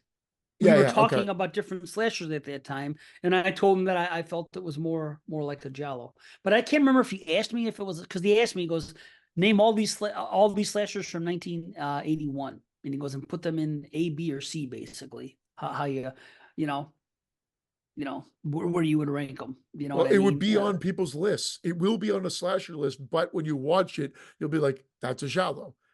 American, but a Giallo. The only two movies I could think of that are very much like that, although this one has way more kills, would be not the only two. There are more, but from American standpoint, as Dressed to Kill and Right, Giallo. and maybe Night School. But Night School, because of the volume of kills, again, it kind of borderlines on both. I think you could argue it till you're blowing the balls for both sides, from both sides. But there's definitely police involvement, lots of police involvement. That's too much for me. It But doesn't mean check it it out can't again. be. Watch it again. Watch it I'm again, gonna. man. I own Owe the yourself. Blu-ray. I Yeah. have it. I will watch it. 100%. I'm gonna watch it. But it's the same thing I said when I watched Dress to Kill for the first slasher show that we did. I said I Yeah. really enjoyed it. It just felt to me like an American Giallo, and I leave it at that. You want to Yeah. call it a slasher, or someone else, so be it. All I can do is watch it and give you my feel at the end. I So I put it on my list last time, uh, and we had this discussion then. I will keep mhm. it on. I'll take it off my list this time because I can't disagree with you guys. It is definitely more. Whereas I would say if you had to pick between the two, that Night School, I'd give a slight more edge to slasher because of the volume of Mm, kills. But okay. it's still weighed like it could easily go that Jello route too. I do Well, want to I'll be say, since watching we're it talking soon. Brian De Palma again, maybe I could articulate this better in the live than when I was chatting to you and Brandon in chat about seeing Carrie again because I got that gorgeous 4K from Yeah. Arrow, and it is a beautiful transfer. And you know what I found out? I went down to my collection, popped it in my collection. I had the fucking 4K from Scream Factory as well. So I've got the Blu-ray 4K or the Blu-ray 4K scan, the 4K because I wanted it in 4K because I love it. I never opened it, but then when I guess I saw Arrow had released it, I'm like, I got to get that one because it's the definitive version. Right. So that one I opened and I watched, and then when I went down to put it in my collection, I saw that I had the unopened Carry 4K. I shouldn't say I've never done that. I think it's only happened once before where people have said, "Oh, I bought the same movie two times over or whatever like that." I'm like, I've never done that. Well, here we No, go. I did it. I had I the can't do that. I have could you the get app, My Movies, and that's why I well, have it. That's why I don't understand why all these other collectors don't have it. You get they have apps all over the place. You take it, and I like the My Movies one because you can log them by scan. You can add a movie just by pressing plus, walking up to your thing and scanning the barcode, and oh, there it is. beautiful. My Yeah. movies it So is. now I I never get make that. that mistake. You know what I Well, mean? my Because argument, which I still love the fucking movie. It's one of my yes, favorites. Carrie. It's a fantastic movie, but the progression of the movie, when so obviously we know the film, you know that she's uh, the boyfriend, greatest American hero, house dude, Cat Williams, William Cat. Yeah, or William Cat. What did I say? William Cat. Yeah. William Cat. His character. You know how they want to do something good to ask her to the prom, and she says no, and then he goes to her house. So at this point, nobody in the movie knows other than the two of them, William Cat and his girlfriend, know that they have concocted this sort of plan to ask her to the prom. And she says no. So William Cat goes to her house to ask her and says, I will not leave here. I will not take no for an answer. I will not take no for an answer. She says, okay, I'll go. And they'll meet you at 8 or whatever. And then the door slams, and then that's the end of it. Slam cuts to the very next scene, and it's Travolta, Nancy Allen, and their cronies going to get the pig, killing the pig to get the blood, and then they go to the school to set up the blood in the pail. Well, my argument is they have no clue that Carrie's going to the prom or any of this. And the whole point was to do a trick on Carrie, or to get back at Carrie. It wasn't to get back at whoever was going to be king or queen at the prom. They find out, as does everybody else, in the next scene that, did you hear? Did you hear? Did you hear? There's all this talking, but it happens after that scene of them going to get the pig. I can fix this for you. Well, okay. Well, I fix it for me. It would have been fixed if they just edited the scenes differently. No, they didn't need to edit the scene differently, and I'll tell you why. Because when unless I'm wrong, I could be wrong. Because when he goes to her doorstep, it's still light out. I believe it's daytime. It's nighttime. Okay, well then that's a problem. Okay. If it was daytime, it's real easy, because then they cut and it's definitely night. You know, it's the dark of the night when they're sneaking into the pigs. Yeah. So I would say that could be a 3-hour window where all these girls are friends. All it would take is freaking, what's her name, to tell one or the other girls about it. And boom, you know how it is especially among just like close friends, like the 6, 7 of them. You know what I mean? It would spread with them. The whole world. What I said is, as the viewer, we know. So we've got the information that's necessary to connect the scenes together. However, that's not really, I mean, people have argued about this for movies like all the time. We're like, yeah, we know as a viewer, but the characters wouldn't know at this point. Oh, look at that. I popped right to the scene. How crazy is that? It's nighttime right here when he asks her. I'm confirming. No. Okay. It is daytime. So it is daytime when he goes, it is daytime. He shows up, it's daytime. It's like after school, but daytime. And then it's nighttime after. So, okay, there could be an option there for that to happen, and I'll forgive it. But it is Amy and Chris Hargensen are best friends. These two girls are best friends. They tell, you know how girls are, especially at high school. They tell each other everything. So you don't think that she would say, hey, you know, I had him ask Carrie to the prom, and oh yeah, she accepted. He had to go to her house, but we got to go. Let's do something nice for her. And then you're right, but with an edit, with a switch of the scene, that could have been fixed, or with them when they're walking up to the pigs, establishing that she knows that she's going to the prom may have even been better served. But that's still a big leap of faith that they're going to be king and queen. Like, that's a big that's their plan. No, it's not a big. They had their plan from jump. Chris Hargensen, you got to think about this. Chris is doing nothing. She's suspended from the dance. So immediately, when she gets kicked out of the dance, she immediately goes on her revenge freaking plans. So you don't think that she's adding, okay, this is what we're going to do. We're going to do this. We're going to do this. We're going to get the votes. We're going to have us come in and switch it. This because she's going to go with him. So it's not going to be hard. He's a pretty popular cat. No pun intended. Cat. You know, he's a pretty popular cat. And then, you know, it's going to be Carrie, and then we're going to stick it in her ass. He doesn't get skinned. So that's the way I see it. I just see it as a scorned girl. You know, Chris Hargensen getting fucking say, okay, let's get this. I've never had a problem with this. I feel like Brandon brought it up when we did the show, but I mean, again, I love the movie. It just is like, why did I not notice it? It was like the very next scene, but it's because you cognitively connect it, because we know she said yes, and we don't really know what they're doing yet. We just know that they've gone to slaughter a pig and they've taken its blood, and then we know that they're going to the prom, but we don't really know what their end game is. So I mean, it works. It works. I'm just surprised that you would think that way about, because I've seen you defend things like this in the past. Like when we were watching Halloween 4, and I said, one of my problems with Halloween 4 was the way time goes in that house, and Michael's in like 3 places in like 90 seconds, and this happens. And I Yeah. explained this to you guys, and I go, I did the timing. He was here, and then he was here, and this girl was here. None of this makes sense. And you guys say, well, and you told me, I remember this. Well, just because it was LA doesn't mean that it was really in real time. Maybe that stuff happened 10 minutes later. Just because the scene cuts doesn't mean the next scene is exactly the same in It's, real time. And I was like, it's right. That, okay, why are you then. using my own logic against me, damn you? See? And same thing with fucking, you did it there, and you did it in, what's the other one? Black Christmas, when I timed the fucking stuff, when the guy went to the house and knocked on the door and went here and this and that. I was like, well, this, and then you said, oh, well, just this and this. That's just, the cut. And so I'm surprised you're using that logic in your favor of those ones. But in a movie you love the most, Carrie, I know it's you funny, decided right? to fucking pick it. It's weird. Well, no, it just seemed weird. Whereas this one, there's no connecting scene or no connecting dialogue. But I get it. I mean, I guess there's no connecting scene or dialogue in those other ones too. But they seem to, yeah, I don't have that. You're right. I didn't have those issues.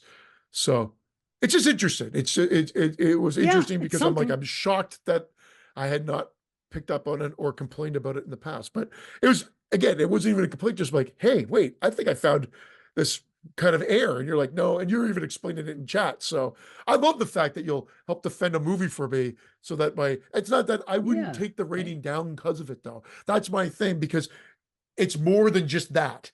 The movie, it's more than just that. It's the performances, it's the Of flow, it's that course. the beautiful direction and editing of that whole sequence at the end. Oh fuck, it's just fuck such a great film, and that transfer is really great as well. Yeah. But I Well, I don't have a know if it's any Scream. different than at the Scream Factory because I haven't opened the fucking Scream Factory. This always happens to me. I buy something and then another one comes out. It happened twice. Happened with Texas Chainsaw and it Yeah, happened with Carrie now. I bought the other ones and then another company comes along and does a better one. I cannot fucking win. It's the same thing in the few instances where I've actually purchased a movie online, which I'm against doing. And what I mean is purchase a movie like on Amazon to pay to stream it because you don't really own it. But every time I've purchased a fucking movie on YouTube or Amazon or something, I've done it less than 10 times in my life. Every fucking time it ends up the opposite happens. People say you can buy it, then they take it off and you can never see it again. You spent your money. You know what happens to me? The opposite. They decide at some point just to give it out free to the masses. And anyone that subscribes to Prime just fucking gets it. So I end up yeah, spending that money every time. And that's yeah. what I tell people that say that. They're like, oh, yeah, this and this, you spend the money, you don't really own it. And what happens when they take it down? I'm like, man, yeah, that never happens to me. Every time I've paid for one, it's fucking become free for the masses after. Just like Well, the same thing with the Dead Zone. There was no Blu-ray. So I spent $10 or whatever the hell it was. That's another thing that'll happen. If I buy a movie like Martyrs or Dead Zone or something, there's no Blu-ray available here. I'll buy it and then they'll announce it like fucking a month later. Oh, Blu-ray coming up for so and so. Now that I spent the money. Well, I did it for Dead Ringers, knowing that they're going to come out with the 4K. But then, you know what? I don't need the 4K for it. There's certain movies I'm just like, I'm happy with Word. it. I invested it. It was invested in it. It was expensive enough, and I don't need to pay the premium for the 4K version of it because ultimately, your 4K players typically upscale the Blu-ray anyway. So I'm okay with it, and it may have been a 4K scan, so I'm fine. Right. I'm fine. There's certain ones I'm just like, I'm not going to double dip, but Carrie, I mean, the Dead Zone I love too, but it just, for whatever reason, because I think I bought it, Carrie's it was like different. It's in my fresh. top 20 for Yeah, me. Carrie's a fantastic, fantastic movie. And Brian De Palma is one of my favorite directors, as is Right. Cronenberg. But I mean, I've got Videodrome in 4K. And if there's any other option, like, I mean, I'm Blowout, it's one of my favorite movies. I've got the 4K Blu-ray scan, but I haven't double dipped to get their 4K version of it because it's so similar. It's not a different release. Literally their 4K version of it. But the Right. packaging, everything's brands the exact same thing. Yeah. So it's just hard for me to kind of justify him and separating with 50 to $60 again It's for a movie ridiculous. that I have. Yeah, it's too much money. And a good They're, copy. they're So not getting I that. mean, but anyway, the I brought that up because I thought it was just interesting to bring up. But we should shift from prom to Yep. Valentine, We have to do it. and I'll bring up the first movie. Why don't we do them In order of release, Valentine. 5 women are stalked by an unknown assailant while preparing for Valentine's Day. Nice and Easy, directed by Jamie Blanks, came out in the year 2000 for whatever, oh, there, 2001. I apologize. I keep saying 2000. It's 2001. And kind of, well, he also directed, I believe, the first Urban Legends. So he kind of got a 1-2 punch in there with two of the post-Scream slashers. Right. And um, I've seen this movie get shit on. I think BC, Bill Castanelli, hates it. And I think you and I are aligned that this plays out more like an 80s slasher movie than Yeah, most of the movies that most of the slashers that came at the late 80s or 90s and at this time frame as well. definitely. And it's it's done a nice simple way. It's just fucking, Yep. you have these girls, you have the opening, you see what's going on, you see that somebody was wronged in the past, and then you have mystery, what happened, and then you see the girls all friends again. And it's almost like what they would do in like prom night or something, where they're going to go through each and every one of them for revenge. Just For like revenge. No, classic. classic. It's set up in such a way that it's very much reminiscent of like a slasher movie from the early 80s, and it looks modern. Of course, it's more sleek, which is what I like. I love the production value with a slasher movie too. So that's not a deterrent for me. I like it. And people that will argue maybe like the logic of the killer and this, that, and there are some hiccups that we'll get to, but like not about the killer per se, but some of the plot points that they do in this movie that are weird. But where I'm going with it is if you argue that the killer's there, how they were they able to do that? That's in almost every slasher movie. And if you can forgive it in the Happy Birthday to Me and put that up on a pedestal, but are going to shit on it, like we were talking about earlier, that you give a pass Right. to certain movies here or there, whatever, but because this one's more modern and you shit on it for it, well, that's not right either Yeah. because No, it's the it's not. same thing. And so I agree. That set up at the Valentine's Day dance in the past haunting it. It has that kind of dreamlike old school like thing that happened to somebody. You get the fact that he was wrongfully bullied and he's bleeding from the nose, and then he was wronged. And then we Right. flash cut to this group of friends now that, what is it, 15 years later, whatever it may be, and they're in 13. university and they are uh, all still friends, but they start being offed one by one by this killer, and they're not sure who it is. There's police involvement, but it's not like Jallo police involvement. It's just a It's not little too bit of much. yeah, it's just a little bit of interrogation and presence. Uh, but possibly the misstep, possibly if you really think about it, is with the reveal of the killer. And again, spoilers will abound, like Yeah, just you got as to. we usually do with these movies. It's that I know they allude to with a throwaway line of dialogue with some plastic surgery and this, that, and the other thing. Right. But when you know somebody from your past, like you were in class with them, and I guess this was junior high, they were saying this was grade 6. So they're even trying to make it a little later than like grade 8 It's or 13 grade years. 9. Yeah, so it's 13 years, but 14 would have been better because of Valentine's Day, but that's fine. So like Mhm. that, but in grade 8 or grade 6, you're saying, and then you flash forward.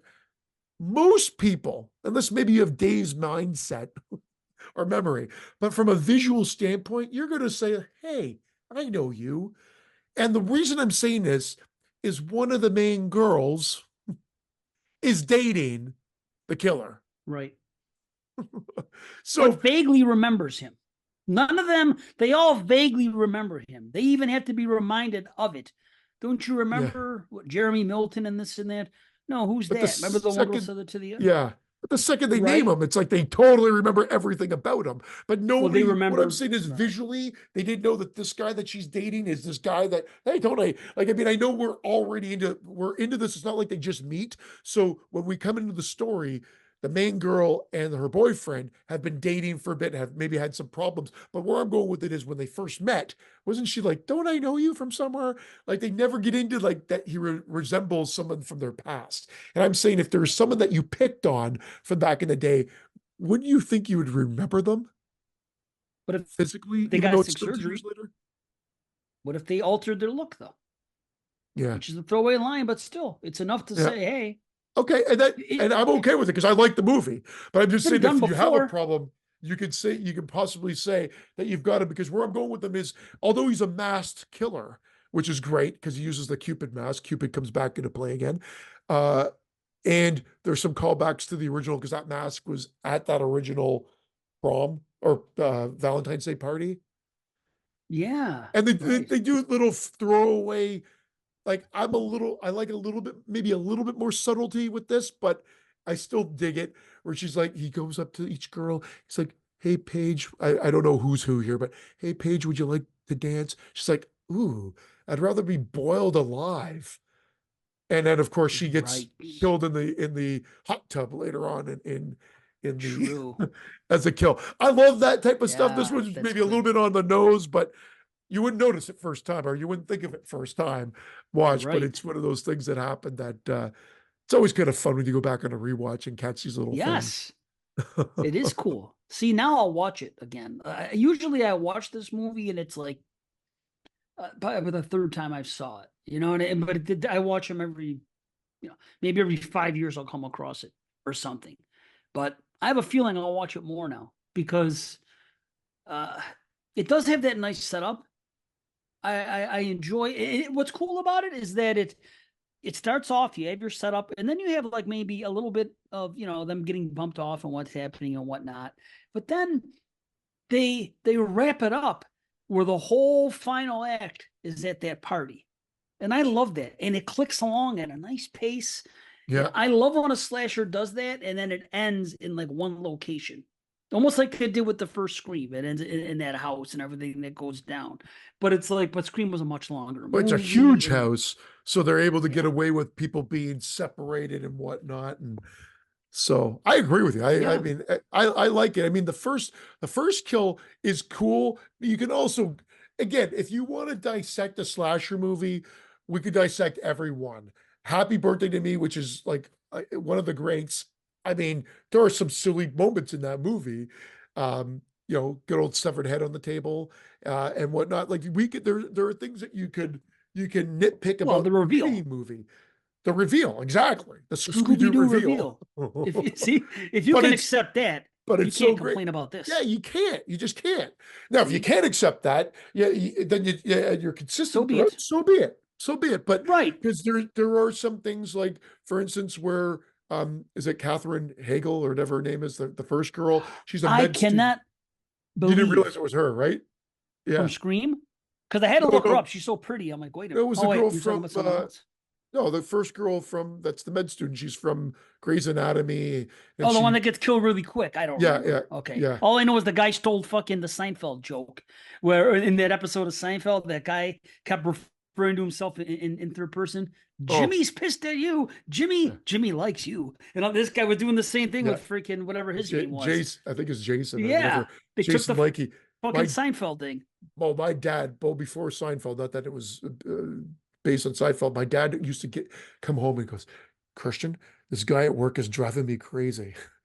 You come into the he would be like he'd come into the lunchroom and say, "So, what are we having for lunch today?" And my dad Oh, would be like, "Well, I'm having like whatever." He said right. he would always put it in this third person context. He said he used to drive him nuts. So when I see this, I don't think of Seinfeld at all. I think of my dad and That's telling me that funny. That's story way cool. back when and how annoyed my dad was at work. Yeah, that is good. What are we having for lunch today? Well, I'm having, It's dad. like it's like when people are like the fans of a sports team and they say us. You know Yeah. what I mean? It's like, oh, Well, go fuck man, we yourself. got robbed yesterday. I'm like, what do you mean we? What do you got a mouse in your pocket? You know, Yeah. we. What the fuck did you do? You did the same thing I did. You watched the game. The Yeah. fuck you're gonna say you're a member of the team? The fuck all you? If anything, you're the opposite. You're a mark. All you do is give them your fucking money and praise for no reason. But anyway, that's another thing. But yeah, there's my other problem with it is there's a plot point that guy's disappeared. I think to try to give him, obviously, to put him as a red herring. And he I couldn't shows figure up, that out. but they What say that was he's been about. missing, and then he shows up at that event, and he kind of smiles, and there's nothing, and he disappears. So I think they're trying to make him look like he's the what possibly the killer. Well, that's exactly what Okay. it's there as a plot device, but they mentioned that he's missing, and then of course he just shows up at that party. So there's a disconnect there that was a little weird. Well, I have a major problem. I enjoyed the movie, but I would have enjoyed it more if not for this problem. The opening kill makes no sense compared to the rest of the movie. I'm talking about the girl who is in med school, who's messing Yeah, with the corpse. yeah. So I was What the about to talk about that fuck? too, but then yeah, What was that? Why? So literally, she she's about to cut into him, and she hallucinates that he freaking comes back to life, and this and that, and his chest does the thing, and then she no. moves around and gets scared, and then she bumps into a closet, and then he falls out of the closet. How the It's the fuck? it's the killer. It's a silly, it's one of those silly, that's what I'm Huh? saying. What's the These are the killer? set pieces. The guy with the breathing. So what happened was that's what makes it silly is because there's too much that has to happen for her to get from point A to B to realize that it was a fake scare and it's just someone else in the getting this thing and leaving for the day. Then she goes back to the corpse. So the setup is that she's gonna cut into Bob or whatever she names her corpse and is about to cut into him. She hears a noise. She's supposed to be alone at the school, or thinks she is. So, of course, she hears a noise. It's a slasher film. She goes to check it out, of course.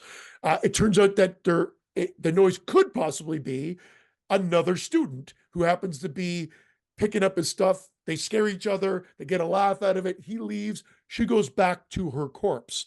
It's not the corpse now. What happens is the killer Oh, is underneath the sheet. So when she goes to cut into him, he breathes to freak her out. So there's a lot that has to happen. A, he can't see because he's covered. So he doesn't know when she's about to bring the scalpel to him and whatever like that. She breathes. It's a freak out because you're like, oh my God, why is the corpse breathing? She backs up in terror because it freaks her out, of course. And then right, she backs up into the closet where he stuffed the corpse. The corpse falls out of the closet, hits the ground. She gets scared, turns around. There's nobody on the table because the killer's right. gone now because the killer left. The killer left. Fuck. So she turns around. There's a chase scene, and then she ends up getting killed by him. I watched it twice and I made zero sense of it. I'm like, what the fuck is going on here? Oh, I knew it from the first time I saw this in the Wow. theater. I saw I all had these in no the clue theater. what that I saw it was. in the theater and I knew it right away, but it's still a Wow. lot, a lot of suspension of disbelief. But again, a lot of that is in every slasher movie where they'll do this, that, and the other thing to get to the kill and whatever. But that's exactly what the setup was here. So So strange. Okay, I yeah, gotta watch it again because I did not get any of that out of that. I just had to yeah. scroll like So this he all of took a the sudden. corpse, stuffed her into the broom closet, uh, pretends to be the corpse. When she goes to cut him, he breathes to freak her out, which it would, because you think you're cutting into a dead person. It's just, how does he know that setup? How does he know when she's bringing this couple to him, when to breathe and all that? That's where you suspend your disbelief because you're in a I don't slasher mind movie. that. I couldn't figure that out that that's what happened. I just thought she Yeah. hallucinated somebody coming to life, and then she was losing her mind, and then somebody put the body in there, and then it actually so the body was never there to begin with. Which yes, that is what happened. But when you explain it, it makes I watched it twice, and I couldn't. I'm like, this is the Yeah. supernatural fucking killer. I go, what is this? Just for one kill, he does all No, the supernatural shit. Okay, well, that no, changes things. that's what that is. Now, if they really Okay, wanted the Jason guy to be the bad guy, they made him or more of a red herring. I mean, we always know these red herrings are I thrown in there forgot all and about they it. have nothing to do with it. But when he goes like, what, no kiss goodbye, he's like, she makes a joke in third person and leaves. He looks at Right, her, but then turns around and then hits on somebody else. It's a right. funny gag, but if they really wanted to sell that red herring thing, he should have stared her down more and then walked as if he was following her. That's how it should have ended because what they've done is they've just set it up like he's a creepy date that they did and he's hitting on somebody else. So there's no way that he followed her back to the medical student school or whatever. So that when he shows up at that art show and you see him and he makes a little head movement to try to catch Paige's attention, and you think that he's supposed to be missing because the cop said that he was missing, none of it adds up, and it doesn't make any sense because he's obviously not missing. He's at this show and he's not the killer. So it's just a weird connection Wow. thing that they did to bring the red herring back, but they didn't really deliver on that. They should have had a little bit more of a maybe payoff if they really wanted to sell that red herring. Again, nitpicking because we're talking about the movie in depth, but it's a slasher film. It's fun. It clicks along. It's decently, it's got a bit of gore. It's not overly gory. This was one to get the teeny boppers into the theaters. It was rated AA here, or 14A, so that there's a little bit of bloodshed. Like Mhm. you get some bloodshed, but it's not, Yeah. super gory. No, no, it's not. But they do it. It was fine. I love the mask. I got to say that. Yeah. It's weird though because the mask in the beginning and the mask they show later, like in the elevator, that's just half a mask. That's just like the face. But the mask the killer has, I remember seeing it in the commercial, and it still has this look to me. It looks like it's a ceramic mask. It doesn't even look like it's man. Yeah. I thought it was gonna be like a thing on somebody's head, a whole fucking because it is. The one he has hair. It goes all the way back. You can't see the killer at all. The other ones are Yeah. just like mini masks. This one, but the look of it, I thought it was like a fucking made of ceramic or something. And I thought it was something that could actually break, like fracture. And I was like, how Yeah. could the killer see out of that? But I always loved the look of it.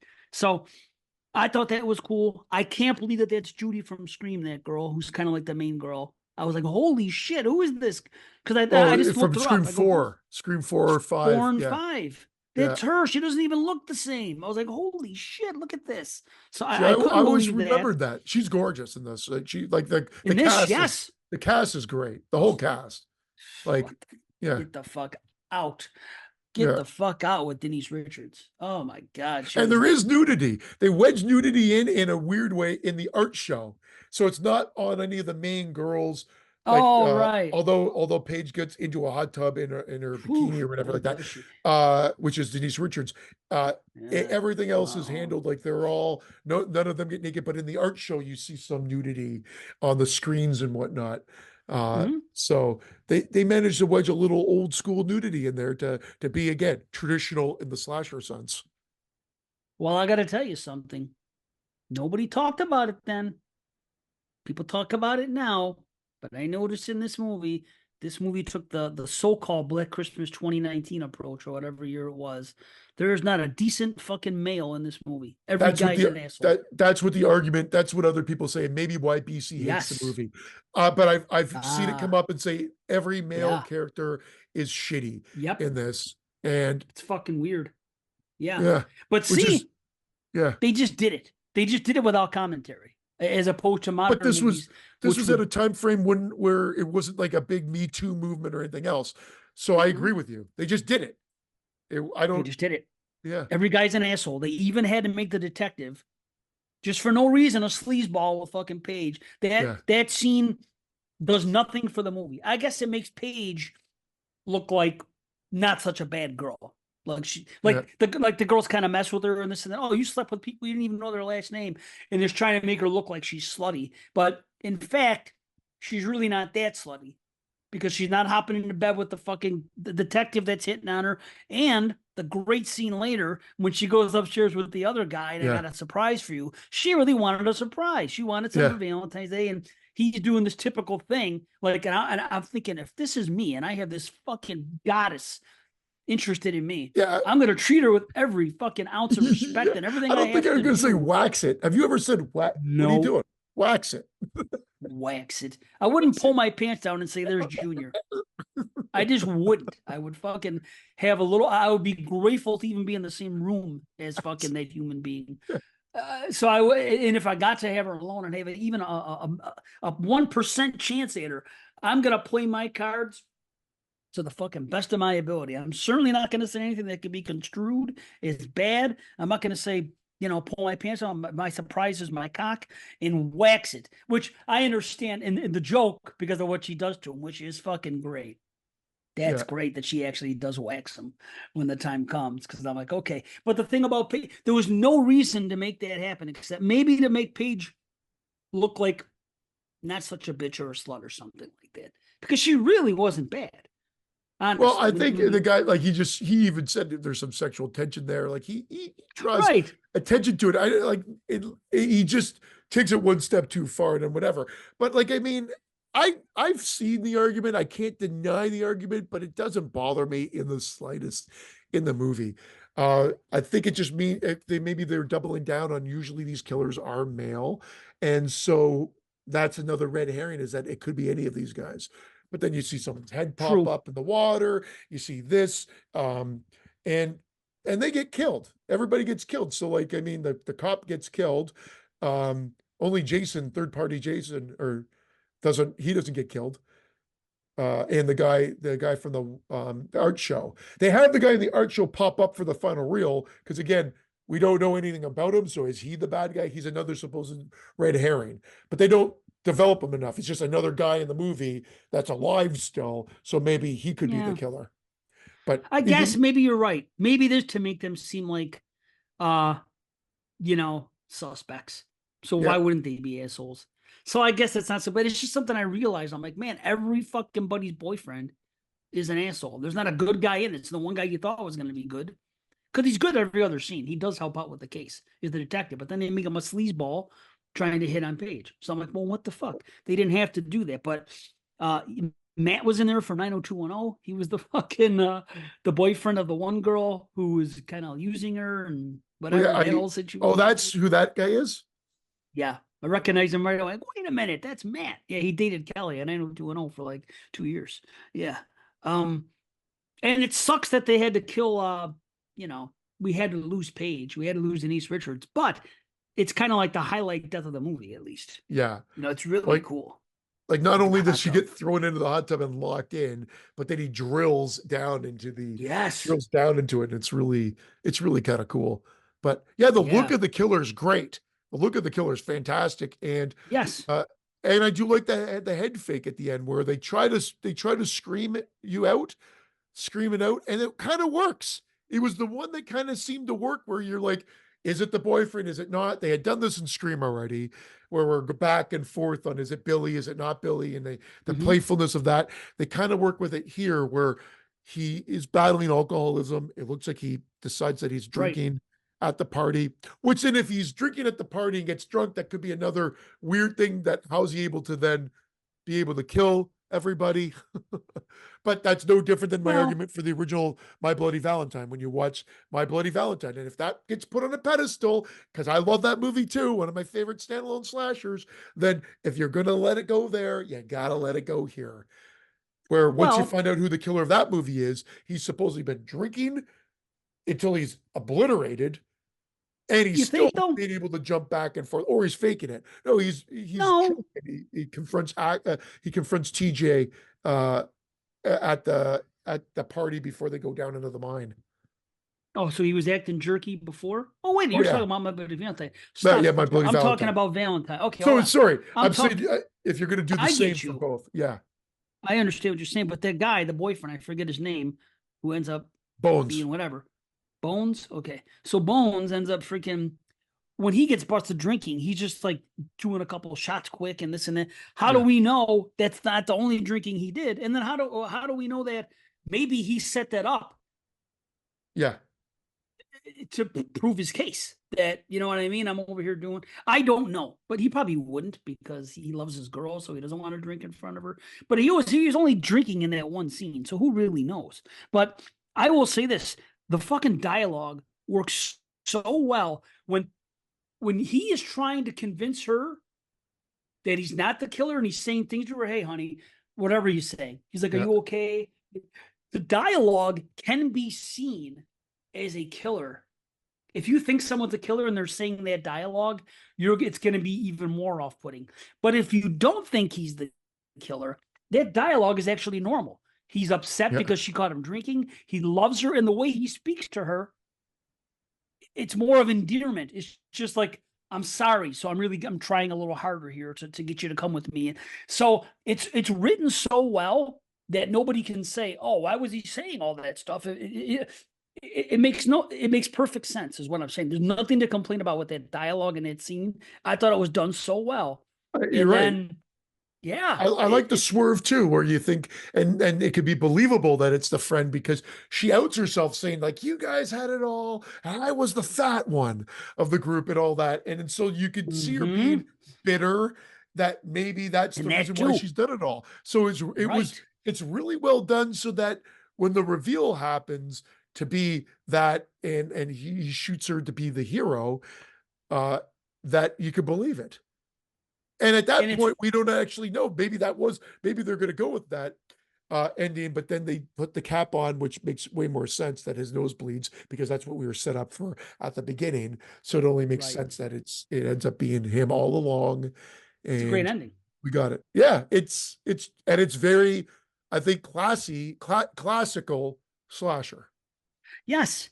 100%. And um the thing with the girl works out. Like he put the mask on her because I rewound the scene to see. All she did was open the door and it's just bewilderment from the person. And then they Yeah, fall down the stairs because they're shocked that anyone's opening the door. So yeah, they get yeah, out, they're like, oh, come here, I need help. So they're running for help, right? They got the mask on yeah. and everything else. So he did that to her, right? How he got everything to stay is another story. He might have muted her. That's not important. He Bottom cracked her line is, larynx just like yeah, Michael Michael Myers. Myers did. Right.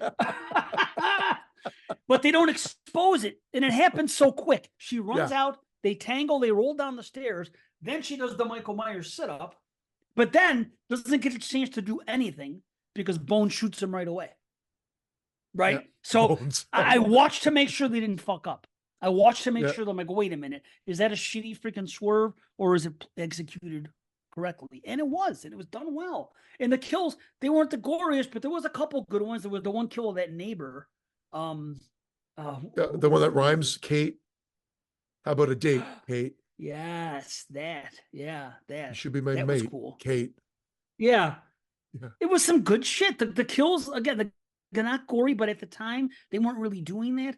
And the soundtrack, it was cool to use Marilyn Manson that song on Valentine's Day at the one party. But the thing is, the score, I should say, I don't recall it being bombastic. I recall her going up the stairs towards the end. I'm going to call her Judy. I forget her name, the blonde girl, and hearing like string music. You know what I'm saying? Like more like 80s slashers, as opposed to what we get in other movies at the time, and especially My Bloody Valentine 3D, when every time there's a fucking jump scare or anything, it's boom, it's that fucking bombastic fucking late 90s. It's a big complaint of mine about the fucking 90s slashers is the huge fucking bombastic fucking, you know what I Well, mean? The jump scare music and them running and bum bum bum bum bum bum bum bum bum bum like you're watching some action movie. I don't like that shit. I like it to be more creepy than more, no, you and know. this has, I think this does have it, and we forget like one of the It friends. may. So the first girl, Catherine Hagel, she's killed. I think she gets her neck slit. I don't know. I just watched the damn thing and I forget. But it's passable. It's fine. The second girl ends up getting Cupided. So like he pulls that arrow Yes. and it's a good kill. So there's no Yep. gore, but it because she gets the two or three arrows and then she falls and it goes right into the dumpster. It's a really good kill. And then they Definitely. explain it because they think she went to LA. And then they find out the last reel that she hasn't gone to LA. Paige getting killed in the hot tub's good, but the Yep. guy that is the gold digger from 90210, his death is pretty good. And then the Mm-hmm. girl that comes after him, that he or his first victim, and it's trying to be nice to save that other girl, the one that ends up being framed for the murders. Mm-hmm. She gets killed very gory, where she's getting chased down and she's in Yes. and that's a gory kill. So Yeah. there is There are a gory couple. kills. They're just not Definitely. like Terrifier gore. This is still Well, more like of more course not. scaled back, but I mean, it works. It works. It's Yep. satisfying enough. And so yeah, I actually I quite enjoy this one. This Yeah. was I watch it every year now. I've watched it every year. I may And now. so I uh, again it's a half head. It's a half head. I don't know if we're doing ratings or I don't know why I went to half head there, but it's a Yeah, half but I head think we've been doing explosion for me. ratings I right don't know along. why. Yeah. But It's a I 7.5 would for me. I'd say a seven, half head, you know. Yeah. So It was I'm always a down with that. 7, and I went up a little higher on this watch just a little bit. Yeah. Yeah. No, I definitely like it. And yeah, it's good stuff. So it's a 7 for me. I enjoy it. It seems like I enjoy it more each time I watched it. So, Yep. Cool. and it's funny because I have a different type of experience with the other movie. Interesting. Because both of them are, like I said, so here we go. Why this is not okay, so our second film of the day is My Bloody Valentine 3D or 2009. Tom returns to his hometown on the 10th anniversary of the Valentine's Night massacre that claimed the lives of 22 people. Instead of a homecoming, Tom finds himself suspected of committing the murders, and it seems like his old flame is the only one that believes he's innocent. And I'll say this. Sorry, go ahead. go, you start. I'll say this. The first time I saw this movie, I really enjoyed it, and it was one of the best 3D experiences I've ever had. It was so well done, the 3D, excellent. And who expects that out of some freaking random horror movie in 2009? It was excellent, and every time I've watched it since, it's diminishing returns, each and every time. And Wow. I've probably seen it like 5 or 6 times. It's just one of those movies, and even more this time. But we have another connection as usual. There's a connection between these two movies. And you only would have noticed it if you paid attention to the credits in both movies in the beginning. Is it And is Patrick Lucy the editor? That's the only thing I can think of. I don't no, know. it's a really weird connection. Um, the cinematographer for Valentine is actually Rick Boda. Remember that name, Rick Oh yeah, Boda? from the Hellraiser movies. Directed those 3 Hellraiser movies. Well, guess who does the makeup for this movie? Gary Tunnicliffe, who did the makeup for the fucking Hellraisers and then directed that one. Oh, that's hilarious. That's crazy. Isn't that wild? Yeah. Yeah. Yeah. Well, So and I guess connections that was it. continue. The connections there's other than being slashers and Valentine slashers, there's that Right. connection as well. Here's a It's so question. funny, diminishing returns. Okay, shoot your question out and then I'll explain my Can you explain this story to me? Because let me ask you a question. There's convolution going on in the beginning and in the fucking third act for me. Now, this is what I don't understand. Could you tell me in this world, in this movie, what the killer initially did? And I'm not talking about the reveal. I am talking about there have been a couple incidents in this mine because we see a situation in the beginning where the guy says something about, flood oh, the just lines. because you're the, huh? Oh no, go ahead. Okay. Just because you're the son of the so and so, you say you know what you're doing, but maybe you don't. And then there's an explosion. So that explosion happens at a different time than the original massacre happens. So two things happened because the killer in this movie, what's the Yeah, guy's they're name giving a again? flashback. Harry My Warden. but So what ends up okay. happening is So Harry the, Warden, the did beginning he is kill? yeah. This is what I'm questioning. There was okay. When did Harry Warden kill? The day that there was an explosion, or are they two isolated events? There's two isolated events. So the Yeah, way that why they're would they presenting it do in that? memory, well, they're giving you they're slamming a lot into the opening where it's almost like you're getting the Yeah, movie in the opening. So you're getting one whole massacre sequence, backstory and massacre in the opening, and then you get the rest of the movie. So it's kind of like they're giving you um the setup of Harry Warden, which we only know as a legend in the original one. So in this one, he's like, "You're the son of Harridan, and whatever. You don't know what you're doing. You have to flood the lines." He didn't, and then he blames the kid. He says, "That son of a bitch kid, or whatever." I guess he didn't flood them or didn't do it properly. So there was an okay, explosion, but right, I guess it isolated him inside there.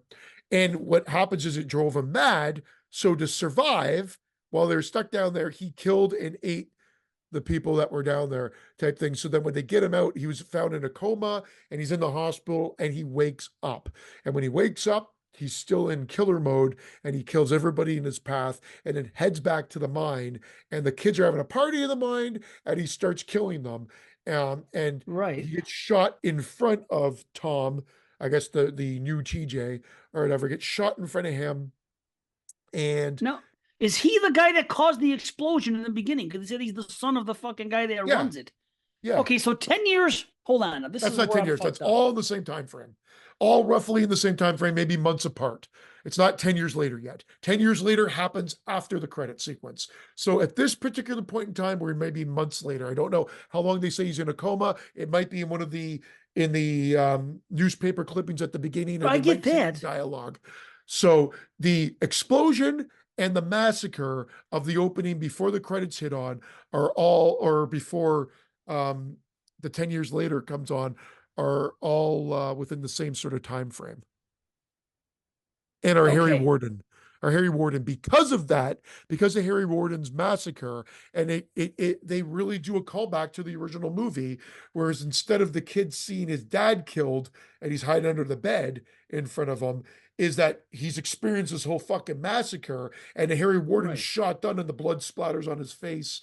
So it's a good little Right. callback to the original movie. Yeah. And so that trauma sets him off, and then he ends up leaving. He ends up getting the hell out of Dodge, and then you think he's Right. been gone, but he's been in a mental institution, I guess, ever since. And so he comes back to try to clean things up, but I guess coming back sparks him into killer mode again, and then he ends up going full-fledged massacre again. So his father, the owner of the mine, passed away just of natural causes 10 years later. And that's why he's come back to town. Yeah, He wasn't killed in the massacre, the no, explosion, nothing. natural. And he said, we missed you at the funeral. This is 10 years later. Right. He's been gone. He's been kind of, well, we think he's been gone maybe to work like the original character. They kind of switched the characters a little bit, the character traits from who originally left and came back in the original Texas Chainsaw, original My Bloody Valentine. And then they switch it here a little bit too. So that can cause some confusion, but it's also good how they played around with that to deliver the remake version of the story. So I'm totally cool with that. I love it because you get two massacres. There's a lot of blood. I like that. A lot of gore. And the 3D experiences was the ultimate best 3D experience I've ever had. And I could still watch it in true 3D at home. So I like it because the red and blue one is fine, but it just still doesn't give you the impact when you could see it in the proper colors. Okay. Yeah, you've made it now. Okay. So first there's an explosion. Then there's a massacre. Then a few months later, he wakes up from a coma. No, there's an explosion, and we don't hear anything else about it. We find out that after the explosion, it collapsed, and there's some survivors, and he ended up killing them all. They thought it was that's what I mean, a massacre. They thought it was all from the mine collapsing, but it was him killing them to live off their flesh type thing. Right. So there's an explosion, then he kills people. Yeah. Then he goes into a coma afterwards somehow, after he eats the people. Well, I guess, yeah, he's found in the mine and he's unconscious. See, that doesn't make sense. If he's the only guy that survived by eating fucking other people, why would he be in a coma? A coma would come from the explosion. Well, he's pulled out of the wreckage like weeks later or whatever, and he's at this point unconscious. Whether something collapsed on him or whether we don't know. They sort of half explain it all in the 5,000 news clippings that we get at the beginning and through the story. But he's pulled out, brought to the hospital, and he awakes. And he awakes. Okay, I don't want to spend too much time. Your time is limited on the fucking all that other stuff. Okay, I get it though. I do get it now. And then a couple months later, he wakes up from the coma, has the massacre. No. Does he have when does the massacre happen? 10 years later? Jesus Christ. Or no, it happens like Valentine's Day time frame. That's right. Like there. 10 years earlier. Yeah, they're all there. Yeah. He goes, he kills, he gets shot dead, and now we're 10 years later. And then we get another massacre in the mines. And then that happens, and there's good kills in that scene. No, that's you're confusing it. That's the massacre that happens. Either way, there's a massacre in the mines. Into the killer. Then we're 10 years later. No, what I'm saying is that's where the pulp of the movie happens, or the bunch. I get that. I'm saying there's two massacres. There's a massacre in the hospital when he escapes. And there's a massacre at the mines. There's two of them. That's all I'm getting at. No, it's okay. So we get another massacre. This one's in the mines. And then they're good kills. It's just my note here says too bad about the CGI, because there was some CGI that it's unfortunate. The girl with the shovel, and then just doesn't be that way. And then I don't think it looks that bad. Blood. The slide looked good, I thought. I would have been better without it. That's all I'm saying. If they didn't use the CGI, I would have been happy with the kills just as they are. But whatever. The kills at the motel are You got to are better. remember her They're head good. floated like into Right. the It audience. slid down the It was thing. great. It was Right. No, fantastic. I So get that's it. the reason why.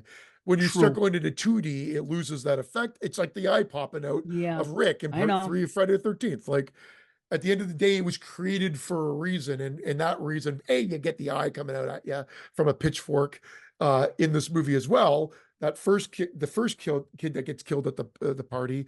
And then there's the girl with the shovel. So I like them all. It's gory, it's over the No, they're top, it's fine. fun. It's just too bad about the CG. That's all I say. I like the kills. I just wish they would have done it without the CG. But whatever. Then you get better kills at the motel. They're not CG. They're cool. They're fucking. They do what they do with the girl and the other one, and that stuff is good. They almost freaking show their hand by having the guy check in right next door to that happening. But I'm Well, noticing it this time because this time I know the killer. I'm like, I think wait that a was the minute. whole reason they did it is like to shine a bit of a like, wait, well, is it him? Like, we know this is a remake, and again, maybe like for the fans, are they how close to the original are they going to keep it? Are they going to Well, and they do flip flop it a bit, and they do play they around change with it it. completely, right? Which is But I fine. I don't love mind that. that. I just, Yeah, yeah. While the reveal, I loved it the first time I saw it. Ever since, not so much because it doesn't make sense. Because if you're out of your mind enough to not know that you're doing that, you're not also going to be premeditated and do all that other stuff. It's one or the other. It's not both. That's not how fucking people when they snap and what they do. It's just like when people go to court, they say, you know, are they fit to stand trial or are they not? And if things show premeditation, they're determined not to be insane.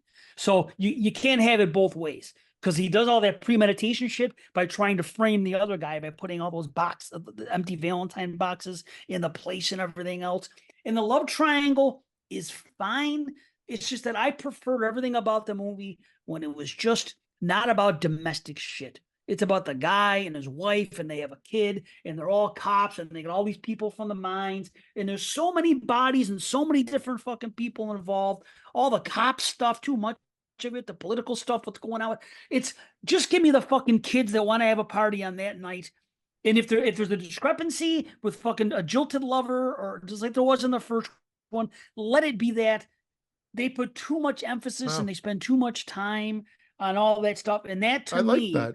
I it liked all drags it that. down. I don't want to see cops in my fucking slasher every 10 minutes. Every 10 minutes there's a room full of cops. That's okay. I just I don't like it. Well, it's only I never because liked. it's only because Axel became a cop.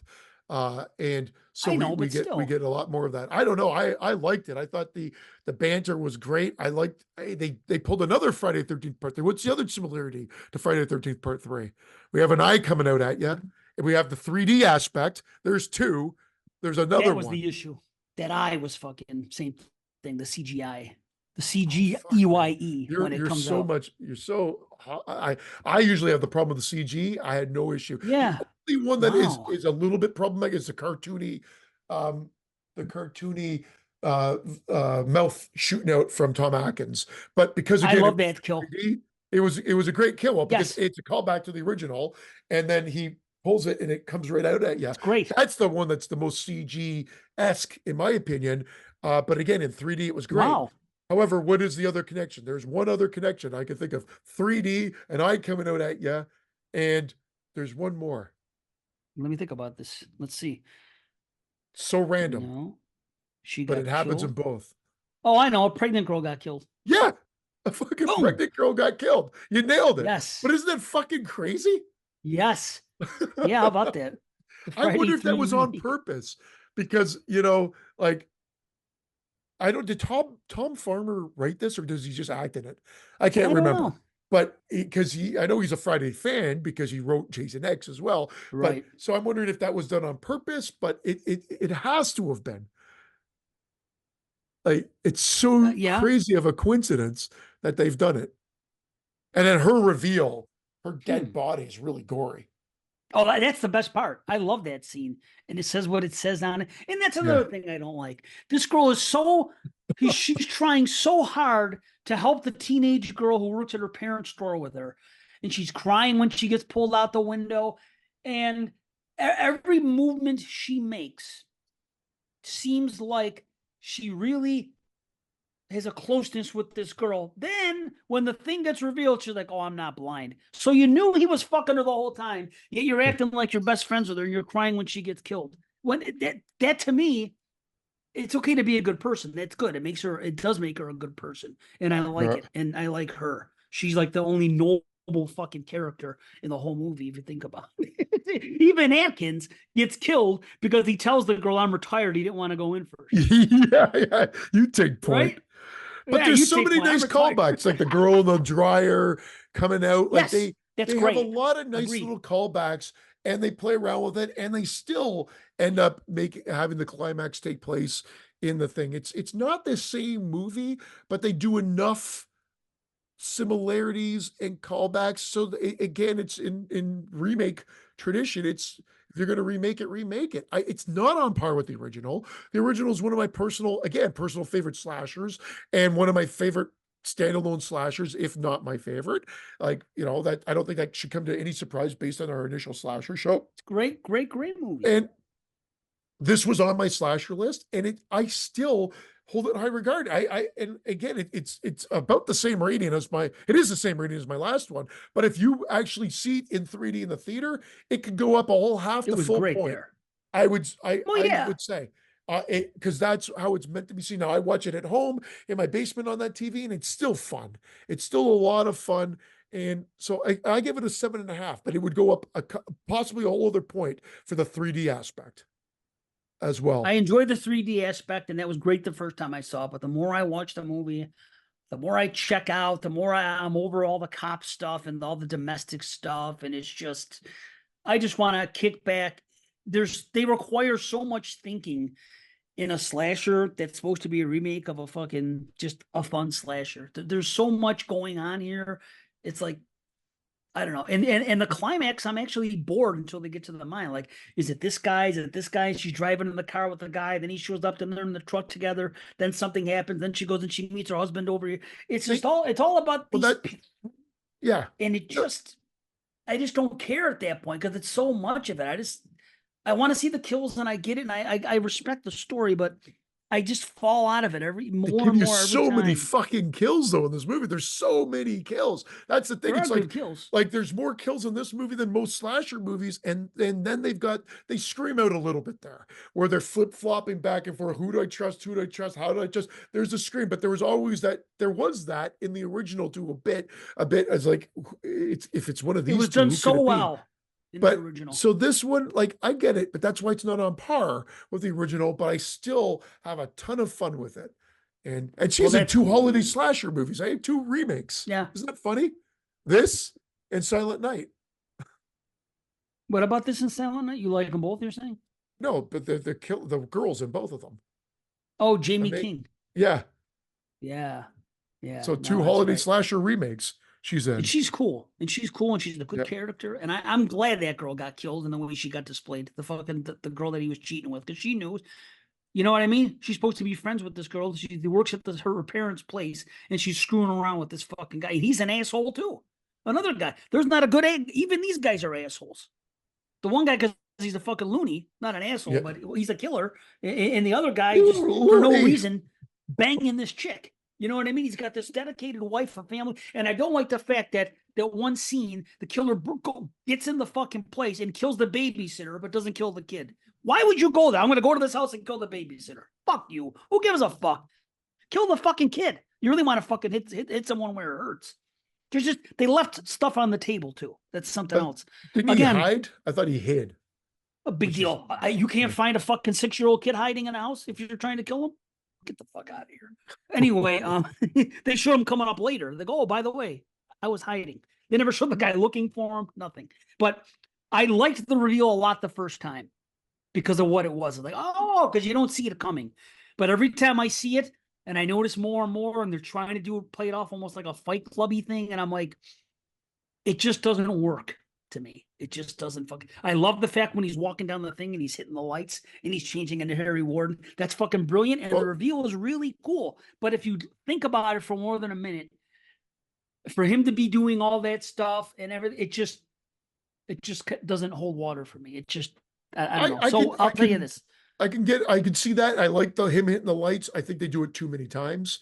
I think once or Maybe twice would have been cool. They did it like true. 5 times. I think, and so it's like but I did like that the first time. I still like it, and I still do like the reveal. But I don't disagree with what you're saying. My big thing is at the end where he comes out, kind of a la Michael Myers in the old switcheroo, but he got blasted and he has like no Yeah. burn or anything from him. He's just kind of like takes a big Right. breath and then looks onto the yonder and then the fucking credits roll. So I'm okay with it, but again, that's why I Yeah, don't I don't have it mind that. as high as where I would normally put it. But and I will lean on the 3D aspect being the fun aspect to elevate it even a full point. But if I'll just be if you're going to see it in 2D or the 3D of the red and blue, 7.5 seems fair. But you're about to say your rating, and I totally stole your thunder because I'm in a dick today with this. I don't know why. Uh, Sorry. nah, no, you're cool, man. No, it's a 6.5 for me. I don't think it's gonna make my list. It's Thank you. diminishing returns more and more. Just like the Dawn of the Dead remake. Certain movies just go up or go down every time I watch them. Like Valentine's gone up a little bit. Now, not too much, but like the Yeah, Thing remake. Every time I watch the Thing remake, it goes up a little bit. yeah. Not remake, Well, I like prequel. that too. Prequel, yeah. I like Certain that too. ones just do that, you Again, know? the big weakness there is the CG, and then other than that, that's where Yeah. the CG is a little bit weak. There's not much of it though. There's a little, but they use enough practical. But the thing about this one is it's all that cop stuff. All the fucking movie. It Bogs it just down. for me, it just don't I don't care about all that dialogue. I just let me see. And I understand it doesn't have to be about fucking kids working in the mine. But I just think it works better. It's a more fun slasher the other way, and just not having all this extra domestic stuff that ultimately, I don't know, doesn't really go anywhere. Why care about them? The guy's a fucking asshole cheating on his wife. And the other guy's a fucking lunatic who was an asshole in the beginning to come back, and then I'm going to come and I'm going to sell the mine and I'll not give a fuck about the town. Then he suddenly changes his mind, and the cop had every right to get mad at him. Oh, you want to stay because my wife's here and all that? So Yeah, I don't care about them. I care about the people in the original. You know what I mean? So anyway, yeah, not to harp on it because it's a good yeah. movie. Yeah. Like it's a 6.5. I don't dislike it. It's just that the Diminishing things returns. that weigh it down, the things that Yeah, weigh it down really stick in my craw because they don't have to be there. And I love slashers, and I could enjoy the movie more if they just made a few different moves. yep. But No, and that's fair, man. I mean, this is it. It's just, but from a slasher with like kills, you get a lot of them. you do get a lot of kills. I'll say that. They're kind of all at once, and then they disappear for a while, and then they come back. So it's. I hear you though. I hear you. There are nice kills, and there's a decent amount. So we can say that. Okay, well, we got to go. There we We got to go. go. So Well, happy Valentine's Day, everybody. Thanks happy for tuning in. Valentine's Day. Every day's the 14th. Yeah. I listen to that song every what do you call it? Every Valentine's Day. You know Every that song by Valentine's Day. Outkast? Yeah. No, I don't think I do. Oh, listen to it. Oh, I know who yeah, you Outcast gotta is. watch that. Happy Valentine's. Fuck that Valentine's. Anyway, Cupid Valentino. I forgot the name of the song, but I listen to it every fucking it's on that big album they had when they each did one. Here we go with When Cupid again. Fucking Cupid. you know what I'm talking about? What's that fucking album when they each did one?